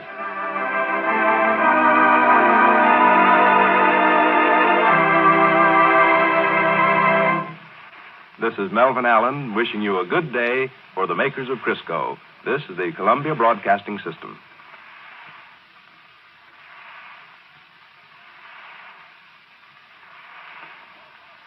One o'clock, the correct time. Regatta radiogram. Quote, death-defying outboard motorboat races, Friday, 11:30 a.m. to 4:30 p.m. off Haynes Point. Unquote. WJSV, Washington. Boar's Head has crafted an ode to legendary barbecue. A sweet, smoky, slow-roasted masterpiece to excite the senses. Time-honored flavor, sliced fresh at the deli. Boar's Head Sweet Peas Honey Barbecue Glazed Chicken Breast. Honey drizzled and barbecue sizzled. Boar's Head, committed to craft since 1905. LoveYourMindToday.org. LoveYourMindToday.org offers a range of guides, instructions, and insights for dealing with difficult situations or getting through a tough time. If you're struggling with mental health, get the help you need, because most people out here really care. Visit LoveYourMindToday.org. That's LoveYourMindToday.org. Brought to you by the Huntsman Mental Health Institute and the Ad Council. Don't you wish your life came with a warning app? Stop. That dog does not want to be petted. Just a little heads up before something bad happens. Move your coffee cup away from your computer. Oh, no. So you can have more control. Stop. You're texting your boss by mistake. Uh-oh. Well, life doesn't always give you time to change the outcome, but prediabetes does. With early diagnosis and a few healthy changes like managing your weight, getting active, stopping smoking, and eating healthier, you can stop prediabetes before it leads to type 2 diabetes. It's easy to learn your risk. Take the 1-minute test today at doihaveprediabetes.org. Warning. The cap is loose on that ketchup. Ugh. Don't wait. You have the power to change the outcome. Visit doihaveprediabetes.org today. That's doihaveprediabetes.org. Brought to you by the Ad Council and its prediabetes awareness partners. Hi, I'm Ryan Blaney, a third-generation race car driver, and we dedicate a lot of our time to going as fast as possible. My grandpa Lou is the reason why my dad and I started racing, and I'm really proud to follow in his tracks. But when my grandpa was diagnosed with Alzheimer's, it was a very unexpected bump in the road for us. I've learned a lot on this journey with my Grandpa Lou, and the memories of my grandpa will always be with me. It's important to notice if older family members are acting differently, experiencing problems with their memory, or having trouble with routine tasks. Talking about Alzheimer's can be really tough, but if you notice something, have a conversation with your loved one. encourage them to see a doctor, or offer to go with them. Early detection of Alzheimer's can give your family time to explore support services, make a plan for the future, and access available treatments. The Alzheimer's Association provides care, support, and research to help you take control of the situation with your family and manage the disease together. If you or your family are noticing changes, it could be Alzheimer's. Talk about seeing a doctor together. Visit alz.org/time to talk. A message from the Alzheimer's Association and the Ad Council. You're listening to Old Time Radio USA's annual WJSV A Day in Radio History Special. More from September 21st, 1939 is coming up.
Into the House wing of the Capitol.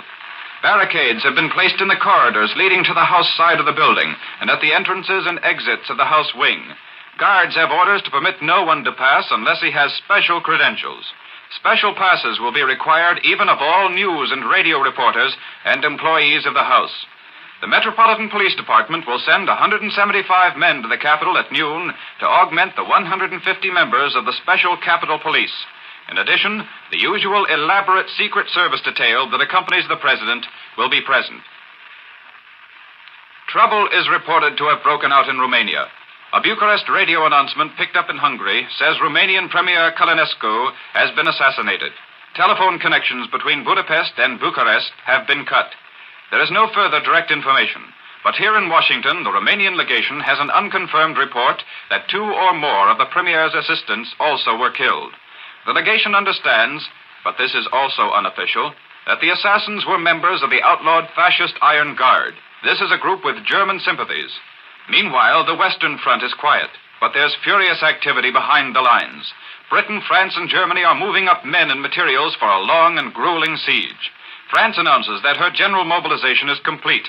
6 million well-drilled men are now under arms, either at concentration points or at battle stations. This vast army is being steadily increased by British arrivals. British artillery already is at the front. British and French warplanes dot the landscape with every level pasture and airdrome. In the no-man's land between advance lines, cautious feeler operations are underway. The French report local activity plus artillery action on both sides.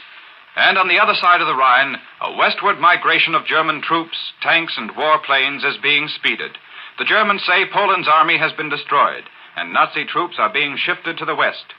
The Allies are worried by rumors of Nazi military preparations in the Aix-la-Chapelle district near Belgium and the Netherlands. They apparently fear that a Nazi thrust through these neutral nations may be made. But in Berlin, German propaganda minister Goebbels indignantly denies this as a, quote, British lie, unquote. Goebbels insists the Reich never has had any intention to violate Dutch and Belgian neutrality. Goebbels also denies British reports of an uprising in what used to be Czechoslovakia. London stands behind its story, but Czech sources say the rebellion is dying down, although there still is trouble in some rural areas. On the high seas, German submarines have struck again. The freighter Kensington Court has been sunk. Its crew of 34 was rescued by British Royal Air Force planes. The British failed to get the undersea raider, but there are indications that the British did attack a submarine off Dover. Some believe that the heavy firing heard in the Straits of Kattegat off Denmark yesterday may have been a British attack on Nazi submarines, but this is wholly unofficial. Poland's position becomes increasingly precarious, but Polish troops are still holding out. Warsaw Radio reports that the capital's defenders have counterattacked, advancing 2 miles in the suburbs. The Germans admit the Poles are still fighting at Warsaw and at Lemberg or Lwów in the south. Russia, however, claims Lwów has fallen to the Soviet army, as well as Grodno in the north. Capture of Grodno sent thousands of Polish refugees streaming into Lithuania. The Russian press now admits that the Soviet advance has been fiercely resisted at points. Moscow newspapers pay tribute to what they describe as unheard of and previously unwitnessed mass heroism by the Red Army. Fortune magazine announced today that it had conducted a survey which indicated that almost 2/3 of the United States is opposed to strict isolation. The survey showed, the magazine said, that 83.1% of those surveyed want England, France, and Poland to win the war, but that 64.8% think they can win. Only 24.7% favored a complete embargo against the belligerents. The Retailers' National Council said today that rapid increases in food costs would impair the nation's purchasing power. Secretary of Labor Perkins revealed that the average cost of foodstuffs increased as much as 2% during the week ending September 19th. The Agricultural Advisory Council issued a statement contending that the public need have no fear of food shortages or runaway prices as a result of the European war. It pledged its fullest cooperation in meeting problems created by the conflict. Roscoe R. Rao, president of the Retailers' Council, an organization comprising 11 associations that represent more than 200,000 retail stores, said the nation's economic structure would be impaired by skyrocketing prices. The council was ready, he said, to offer its services in coordination of retailers in their efforts to safeguard the public interest. Stocks rallied on the New York Exchange today after a narrowly irregular opening. Most issues had small gains around noon. Railroad equipments were strong. Trading picked up immediately after noon, volume increased, and the whole market developed strength. How do you keep these always hungry youngsters of yours satisfied, Mother? Especially after school, when their appetites are so keen and they say, "Gee, Mom, can I have something to eat?" Well, here's a good way. Sunshine Crispy Crackers, spread with peanut butter and a glass of milk. It's delicious, as well as a nourishing combination. Children rush home from school for these old favorites.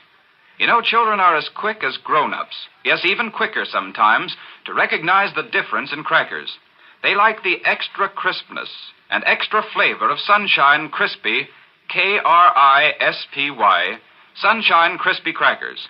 They seem to know that crispy crackers make jams, jellies, peanut butter, and milk taste better. Buy some of these spreads and a package of Sunshine Crispy Crackers at your grocer's tomorrow. Your children will love them. A recording covering a full day of broadcasting at station WJSV is going to be placed in the files of the National Archives. The special recording is being made today, and this program to which you are now listening is now being recorded and preserved for posterity. The full day's activities from the opening station announcement at 6 o'clock this morning until 1 a.m., when the Star-Spangled Banner is played, will be recorded. Today was chosen for the record because history will be made in the United States this afternoon.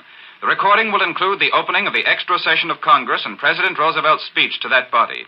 Arrangements are also being made to include a speech by Premier Daladier, direct from France, in case President Roosevelt's speech is finished on time.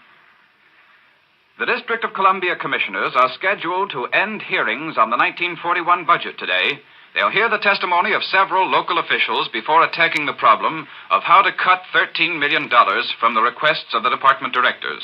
The heads of the departments have requested approximately $63 million, which is $13 million more than was provided in this year's budget. Officials are looking forward to an early settlement of the district truck drivers' strike. Howard Colvin, Department of Labor conciliator, said today that he expected definite developments sometime this afternoon. The drivers have been on strike over a week for higher wages.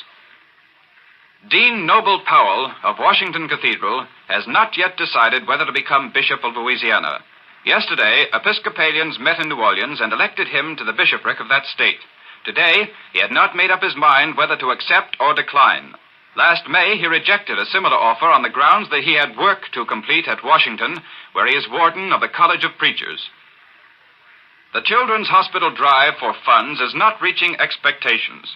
Miss Mattie Gibson, superintendent of the hospital, reported today that the drive has reached only one-third of the amount needed to erase a $27,000 deficit. Officials said that they hope to raise several $1,000s from the presentation of 2 operas at Constitution Hall on October the 2nd and 3rd.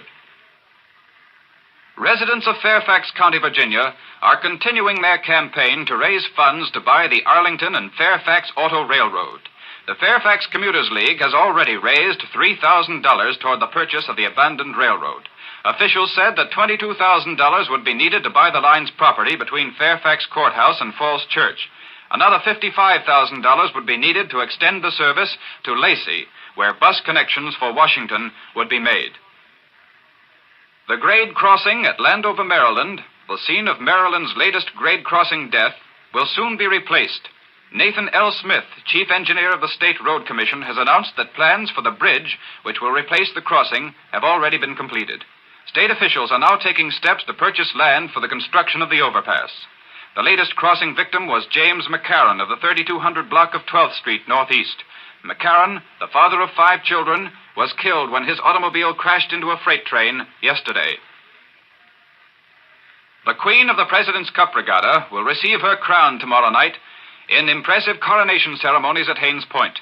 Miss Ruth Overton, daughter of Senator John Overton, will be crowned Queen of the Water event by Edward Noble, Under Secretary of Commerce. A Coast Guard cutter will carry Miss Overton to the scene of the coronation. After she receives her crown, the new queen will review a colorful parade of boats and canoes. The climax of the ceremonies will come when a fireworks display is set off. The 3-day Cup Regatta will get underway tomorrow morning when the outboard motor races take place. The American Automobile Association is going to hold its next annual meeting in Washington. It was announced today that the association would meet on November 16th and 17th with about 500 delegates attending. Mr. Russell Singer of Washington, D.C., is secretary of the association.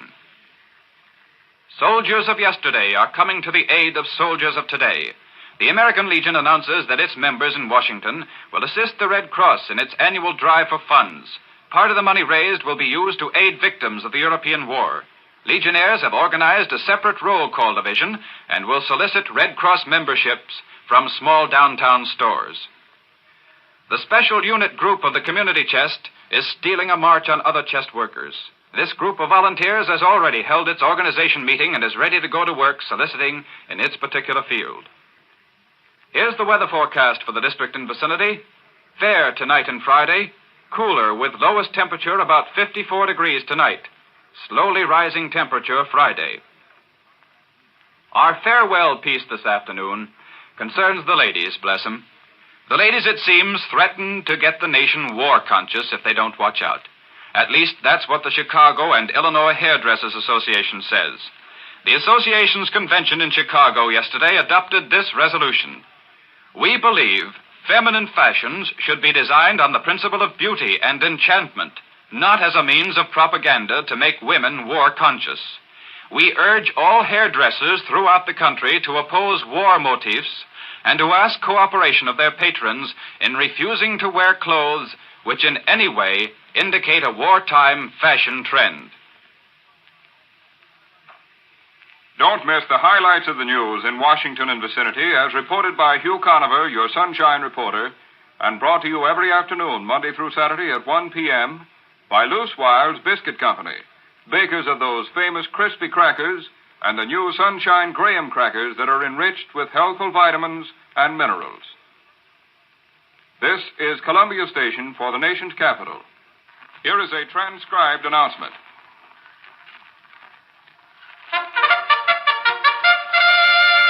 Here's the inside on the 1940 cars. Best Bets Buick. Your nearest Buick dealer is waiting to tell you all about it.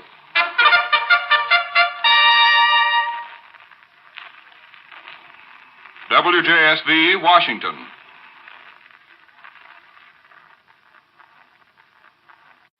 The Life and Love of Dr. Susan.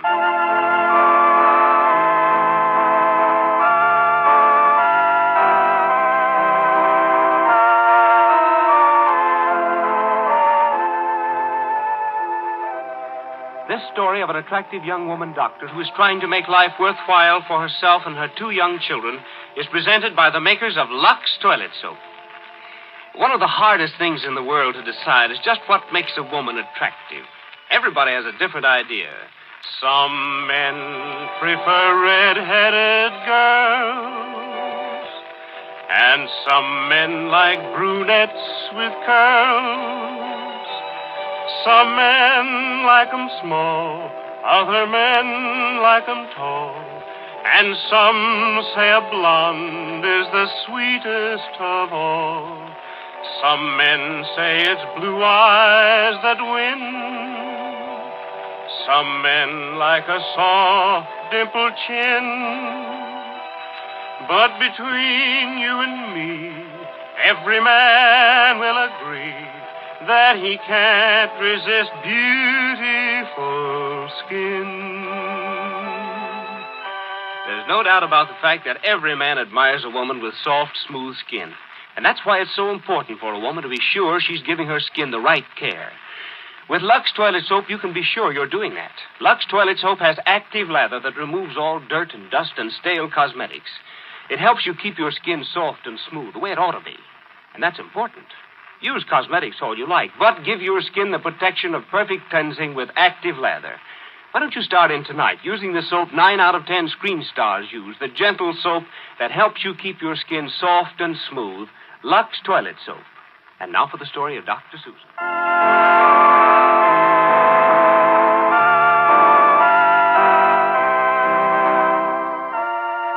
Yesterday, Dr. Susan Chandler heard from her 16-year-old cousin Nancy that Butch Bixby, the famous pitcher whose arm Susan had cured, has lost his nerve and is refusing to pitch in the big exhibition game. Nancy finally confessed that this was because Butch believed that Annabelle Waite, daughter of wealthy Joshua Waite, mayor of Valleydale, didn't ever want to see Butch again. Susan discovered that this belief was due to a lie cooked up by Annabelle's mother.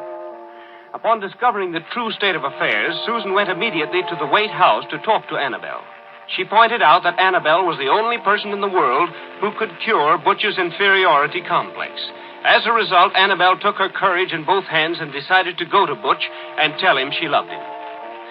It is now late afternoon of the next day. Susan, her 12-year-old son Dick, and Skiddy Van Rickenbacker, Nancy's fiancé, are sitting on the front steps waiting for a telegram telling them the results of the big exhibition ball game. They are shelling peas. Oh, dear. I hope Mr. Blodgett doesn't forget to wire us what happened. That game was scheduled to start at 2 o'clock. Must have been over nearly 2 hours ago. Maybe they went into extra innings, eh, Skiddy? Well, they might have. I hope not. Butch's first game in such a long time.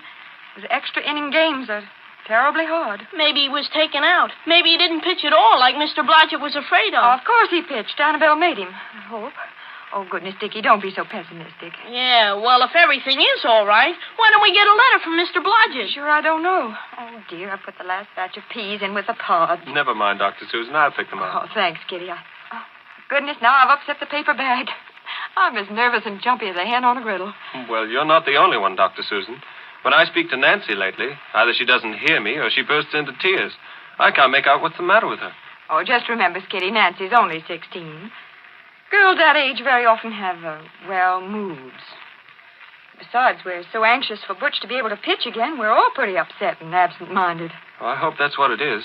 I wouldn't want to think Nancy had, changed her mind about me. Oh, women are nuts. Don't you believe it. Your mother's one of the sanest people I've ever known. Thanks for the compliment, and hand me some more pots. Sure.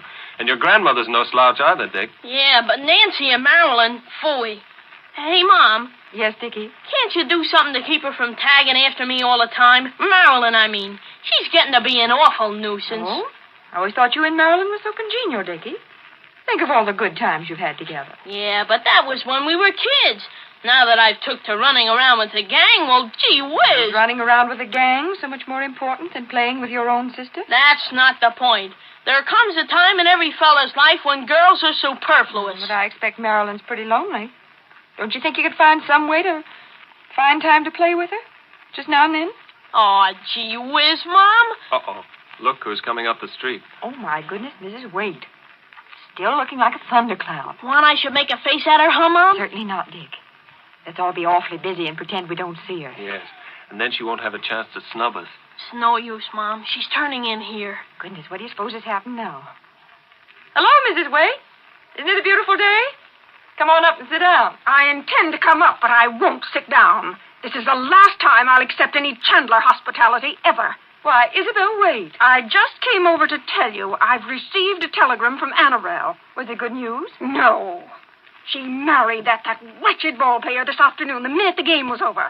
Mr. Blodgett was best man. Oh, no wonder we haven't heard from him. He was probably so excited he forgot all about telegraph. Oh, this is no joking matter. Annabelle's life is ruined, and it's all your fault, Susan Chandler. Never mind the details. Did Butch play? Was his arm okay? I suppose so. Annabelle said he pitched a shutout, whatever that means. Whoopee! It means he's terrific. You should be very proud of your new son-in-law, Mrs. Wade. Proud? Oh, if he ever dares show his face in this town again, I'll slap it. Oh, you're so bitter. Annabelle's your only child. How can you begrudge her happiness? She was my child, you mean. She doesn't belong to me anymore. I have nothing more to do with her. You saw to that. Well, let me tell you, Susan Chandler, you're going to regret sending Annabelle off last night. I'm going to see to that if it takes the rest of my life. Isabel, please. You're only hurting yourself. It's bad for you. Go home and lie down. You'll feel differently about things after you've had a good night's sleep. You don't think I can do anything to hurt you, do you? No, we don't, so there. Vicky. And that reminds me, you, Richard. Who, me? Yes, you. There's a vacant lot opposite the school where you boys play, I believe. Sure. That's where me and the rest of the Valleydale Comets practice baseball and football. Not anymore, you don't. That vacant lot belongs to me. If any one of you so much as sets foot on it, I'll have you arrested for trespassing. Yeah, but gee whiz, there isn't any other lot big enough for baseball. That means we couldn't play anymore. Yes, that's too bad, isn't it? And when you break the news to your friends, tell them they have Dr. Susan Chandler to thank for being put off of the property. Isabel, you can't. That's so unfair. Dickie's done nothing to hurt you. No, but he's your son. I'm going to make you pay for what you've done to my daughter. Goodbye, Susan Chandler. And remember, this is just the beginning. The old hatchet face. I'd like to kick her teeth in. Dickie, don't. She'll hear you. Suppose she does. Gee whiz, Mom. Now look what you've done. Do you have to go and get mixed up with that old battle axe? I knew she was mad at me. But I never thought she'd take it out on the children. I suddenly feel kind of cold. There's not much warmth from the sun anymore, is there? Oh, Dickie, will you run upstairs and get me a sweater? No, get your own sweater. Dick. Well, I gotta go over and tell Bum and Tubby and the rest of the gang what's happened. Mrs. Wade can't really do you any harm, can she, Susan? Even if she is the mayor's wife? Well, I wouldn't have thought so a few minutes ago, Skiddy. Now, I'm not so sure. Why, Dr. Susan, you're shivering. Shall I go and get you that sweater? No, thanks, Kitty. I think I'll just go inside. Oh, excuse me, Cousin Susan. I was just coming out. Oh, that's all right, Nancy. Come along. Oh, no, after you. You've got all those bats and balls and things. I'll hold the screen open. Oh, thanks. Has anybody heard anything from Butch? Yes, he won the game. Oh, did Cousin Susan say he lost the game? No, he won it. Well, my goodness, that's what she's been hoping for. She doesn't have to look so glum about it. Did anything else happen? Yes. Butch and Annabelle got married right after the game. Oh, I see. You don't sound very excited about it. Well, why should I? Well, I just thought... Never mind. Skip it. Nancy, Uh-huh. you know, it seems sort of funny sitting home like this. What do you mean, funny? Well, usually when it gets to be fall, along about now, I'm all busy packing up and everything, getting ready to go back to college. It seems kind of funny to be sitting doing nothing. But you wouldn't be going back to college anyway. I mean, even if you weren't here with us, you graduated last year. Yes, I know, but I always thought I might go on and get an engineering degree. But of course, that's no good now. Now that we're getting married, I mean. It'd be sort of superfluous for a married man. Well, you don't have to get married. Nobody's going to make you. Go ahead and break the engagement. Go ahead if that's what you want. Nancy, I don't want to. I never said I did. I thought that's what you've been trying to do. I have not. That's not true. But for days you've been acting all queer and touchy, as if you didn't want to have me around anymore. Oh, Skitty, I'm sorry. I know I've been perfectly horrid. I wouldn't blame you at all if you broke the engagement, but I don't want you to, honest. Then you still love me, Nancy? Oh, yes, I love you very, very much, only I've been sort of distracted lately. It's like, well, when fireworks go off in your face, you sort of forget how bright the sun is. Huh? I guess I must be awfully dense, but I don't get it. Never mind. It doesn't matter. Nothing matters except we ought to get married. Quick, before anything else happens to distract us. You mean before Christmas? Oh, yes, now, next week. But I thought you wanted a big wedding with a veil and bridesmaids and everything. Now, if Annabelle can marry Butch without all that, well, so can I. I mean, the important thing is we love each other, isn't it? Well, yes, I guess so, sure.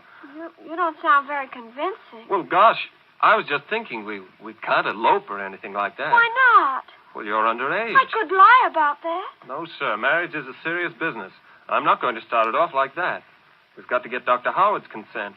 He's your legal guardian, isn't he? Oh, yes, but Cousin Susan's the one that counts. Uncle Howard will do anything she tells him to. Oh, okay, then I'll have a talk with her. When? Well, how about tomorrow? No, now, right away. All right, Nancy, if you say so. Gee, and I thought you didn't want to get married anymore. Well, I do, and you've got to make Susan let us. Sure, leave it to me. It won't be easy, Skitty. You have to be firm with her. Don't give her a chance to say no.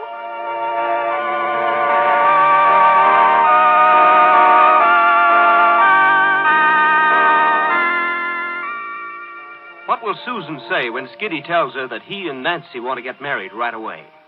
Listen in tomorrow at this same time and hear how Skitty has a change of mind and how Nancy's jealousy leads her to a bitter accusation.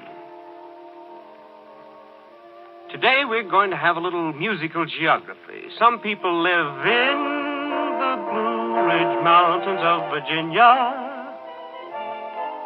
Some people live by the beautiful Ohio. And some people live underneath the Carolina moon. And still other people live in 1010 Tennessee. And you know, it's a wonderful thing. No matter where you live, you can always buy Lux toilet soap. Wherever you are, this fine white soap with active lather is available to you. And because of this wide distribution and large sale, you can buy Lux toilet soap for only a few pennies. And that's important to every woman who wants to run her house beautifully and economically. Because Lux toilet soap is as fine a soap as money can buy. In it are only the finest ingredients. A cake of Lux toilet soap is solid and firm and long-lasting.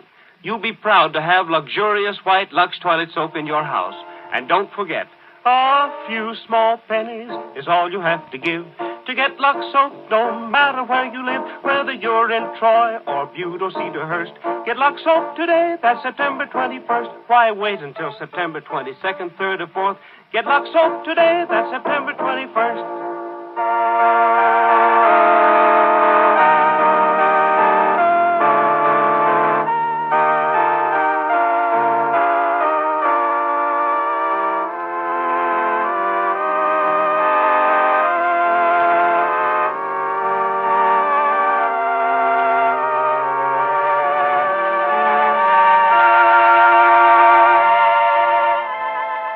life and love of Dr. Susan comes to you with the good wishes of the makers of Lux Toilet Soap each day, Monday through Friday. Be with us tomorrow, won't you? And ladies, there's another dramatic treat in store for all of you tomorrow at 11:30 Eastern Daylight Time, 10:30 Central Time, when you can hear the famous serial Big Sister over most of these stations. This is the Columbia Broadcasting System. 1:30 Sanitary Food Store time. Nothing could be more tasty and wholesome for school sandwiches than delicious Sanico ham. Get one today. Sanico ham save you time and money. Buy a Sanico ham today at your neighborhood sanitary food store. WJSV, Washington.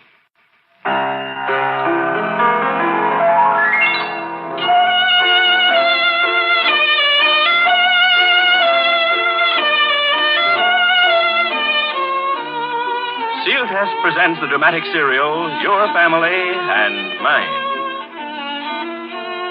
Are you coming to the New York World's Fair? Then don't forget to stop into the Seal Test building for a glimpse of what Seal Test's scientific supervision of milk, ice cream, and other dairy products is doing to protect your family's health. Seal Test Incorporated and its member companies are under one common ownership.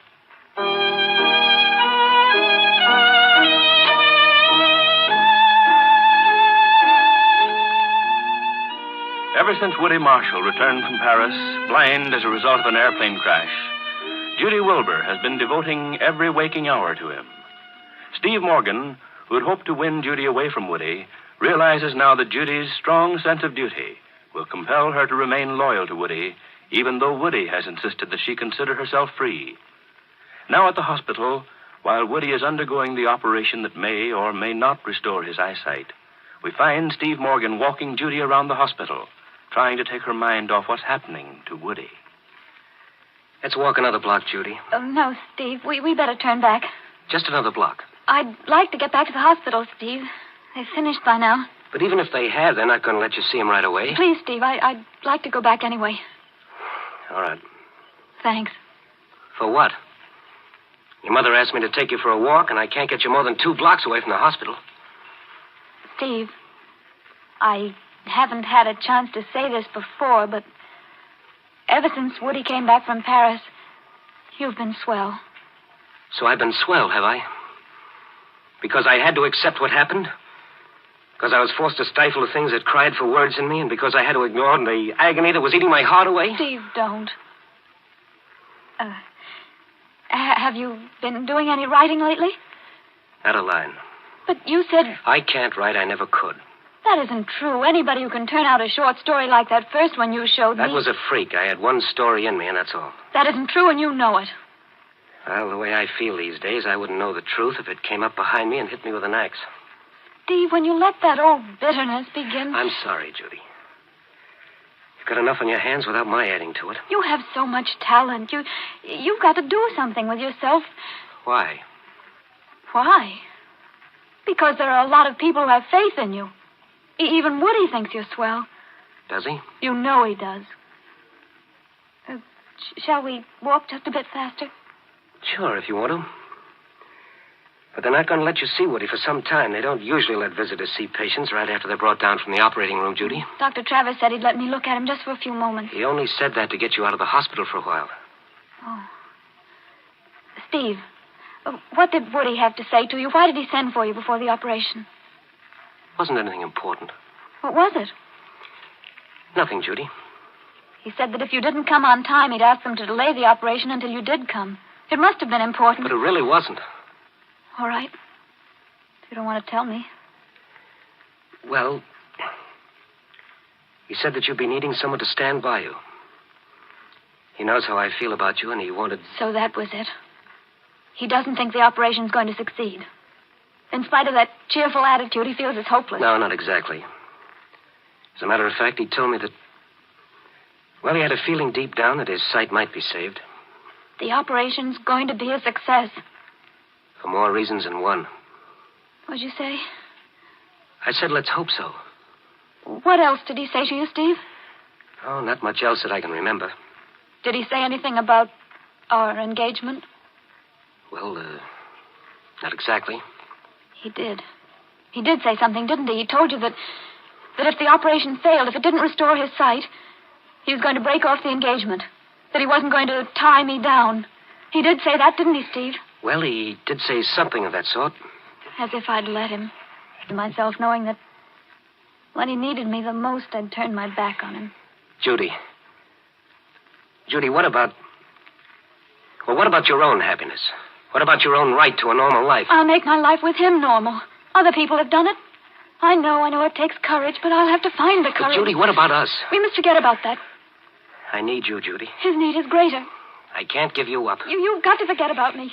Judy, I was just a hobo until I met you. You took me by the hand and showed me the way to a new life. And you'll go on, Steve. You'll go on and find your happiness in that new life. You'll do important things. You'll write. Without you, I won't be able to do a thing. We'll have to learn, both of us, how to do without each other. Steve, he's blind. He's helpless. He's only been blind a few weeks. I was blind all my life, Judy. Darling, listen, you can't let yourself get trapped this way. You've got a right to... Stop it. I need you and I love you. The two of us must forget about everyone and everything except ourselves and our own need for happiness. If you don't mean that, you can't mean it. Oh, you're right. Forget everything I said. I had no right to say things like that to you. Not now, anyway. Oh, Steve. If only he weren't the fine person he is. If I could only hate him. If only I could hate someone. If I didn't have to fight this nameless enemy that's so ruthless and without pity. Oh, all I can do now is hate myself. You mustn't talk that way. Oh, Steve, we're back at the hospital. Are you coming in with me? Yes, I'm right with you. What did the doctor say, Mums? When did they bring him down from the operating room? About 10 minutes ago, Judy. Did the doctor say anything? How'd the operation go? Well, he said he thought it went rather well. So did Dr. Travers. But, of course, they have no way of knowing, not until they remove the bandages. When will that be? They didn't say, dear. Can we go in, Mother? As soon as the intern who's in with him says we can. He'll be out in a few minutes. You better sit down, Judy. No, I'm all right. I couldn't get her to walk very far, Mrs. Wilbur. I know, Steve. Thank you just the same. Mr. Marshall was here up to a few minutes ago. He said he'd be back soon. Oh, Doctor. Doctor, may we go in now? Yes, but only for a few minutes. We won't stay long. Let's go, Mother. I must warn you, he's still unconscious. You mustn't be alarmed by the things he's saying. He isn't aware of what he's saying. We understand, Doctor. Thank you very much. You coming, Steve? Yes, ma'am. Mums. Steady, Judy. Mums, he looks so pale. That's to be expected after what he's been through.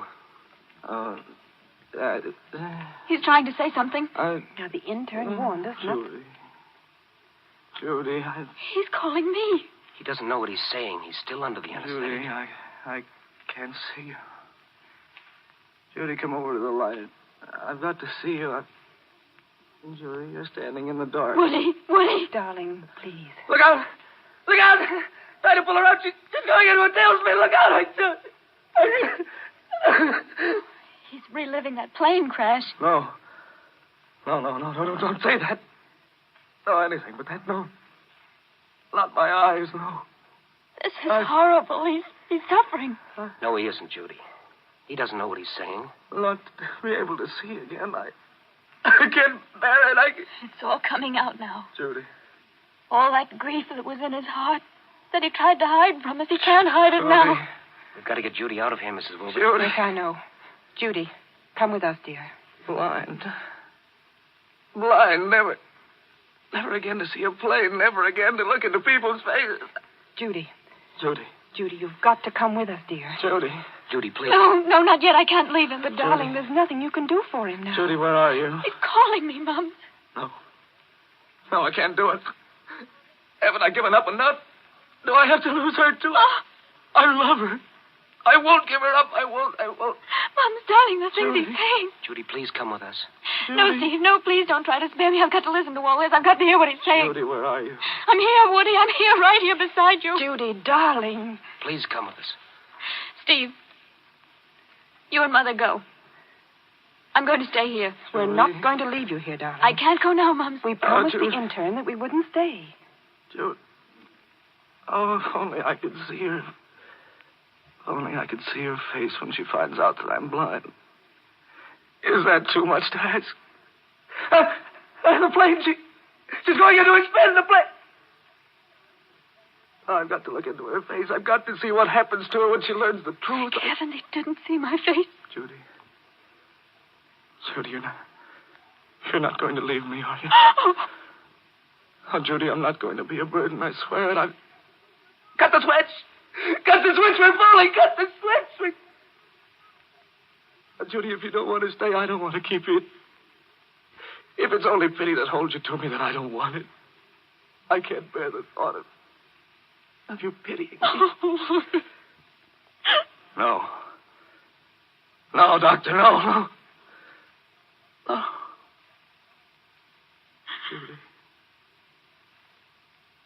Judy, say you'll stay with me. Say you'll help me rebuild my life. Judy, talk to me. Judy, tell me you'll stay. Judy, where are you? Judy. Oh, I'll stay, Woody. I'll be with you from now on. I'll never leave you. Judy. I'll never leave you.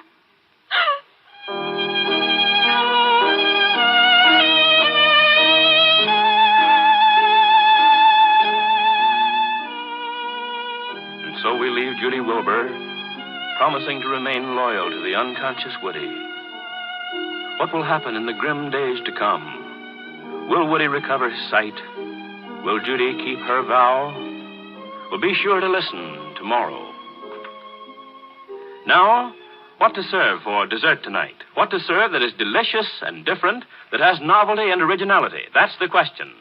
And here's your Seal Test hostess, Mary Preston, with the answer. And the answer that will fit all of those requirements is that grand new ice cream flavor which Seal Test created for September, Banana Rune ice cream. Right you are, Mary. There's a dessert that will go down in history. For you see, folks, Banana Rune ice cream is really two flavors in one.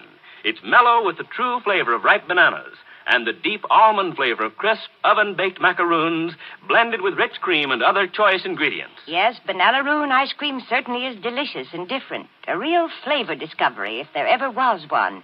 And there's so many delightful ways of serving it, too. In homemade sundaes, for instance, with a luscious sauce. Or in a big, generous ice cream pie. Or for one of those extra special occasions, you can make some crisp, dainty meringues to serve with it. And no matter how you serve it, you'll hear loud cheers from the family for this exciting new combination of luscious banana ice cream with golden flakes of crisp macaroon. You can buy this delightful new banana and macaroon ice cream from your nearest dealer who displays the Seal Test symbol. And as for those inviting ice cream treats I just mentioned, well, just drop us a line for our booklet, Intriguing New Ways to Serve Ice Cream, and you'll find out how to make them all. This beautiful illustrated booklet of ice cream treats is free to all of you. And for your free copy, just drop a line to the Seal Test Kitchen. That's Seal Test, spelled S-E-A-L-T-E-S-T. Seal Test Kitchen, 230 Park Avenue, New York. And now here's a message from your own community. Listen. Chestnut Farms, Chevy Chase Milk, and Southern Dairy's ice cream are Seal Test approved. Now, we'd like to add another recipe to Mary Preston's list. It's a recipe for the most delicious banana royal you'd ever want to taste. And it's simple as ABC. You merely stop at the nearest soda fountain serving Southern Dairy's ice cream and ask for their special banana royal. We promise you a treat you'll long remember. Imagine a cool, creamy round of that one and only Southern Dairy's Banana Rune ice cream, ringed around with sweet, ripe bananas and crowned with chocolate sauce and fluffy whipped cream. Delicious doesn't half describe it. Next time you pass a Southern Dairy's soda fountain, don't pass it. Stop and treat yourself to one of those perfectly grand banana royals.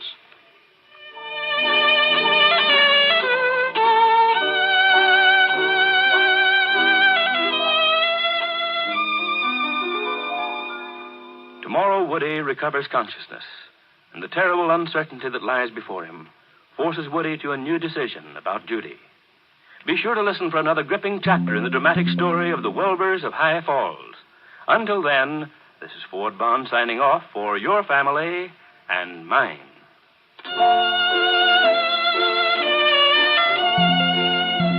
This is the Columbia Broadcasting System. wish to thank the sponsors of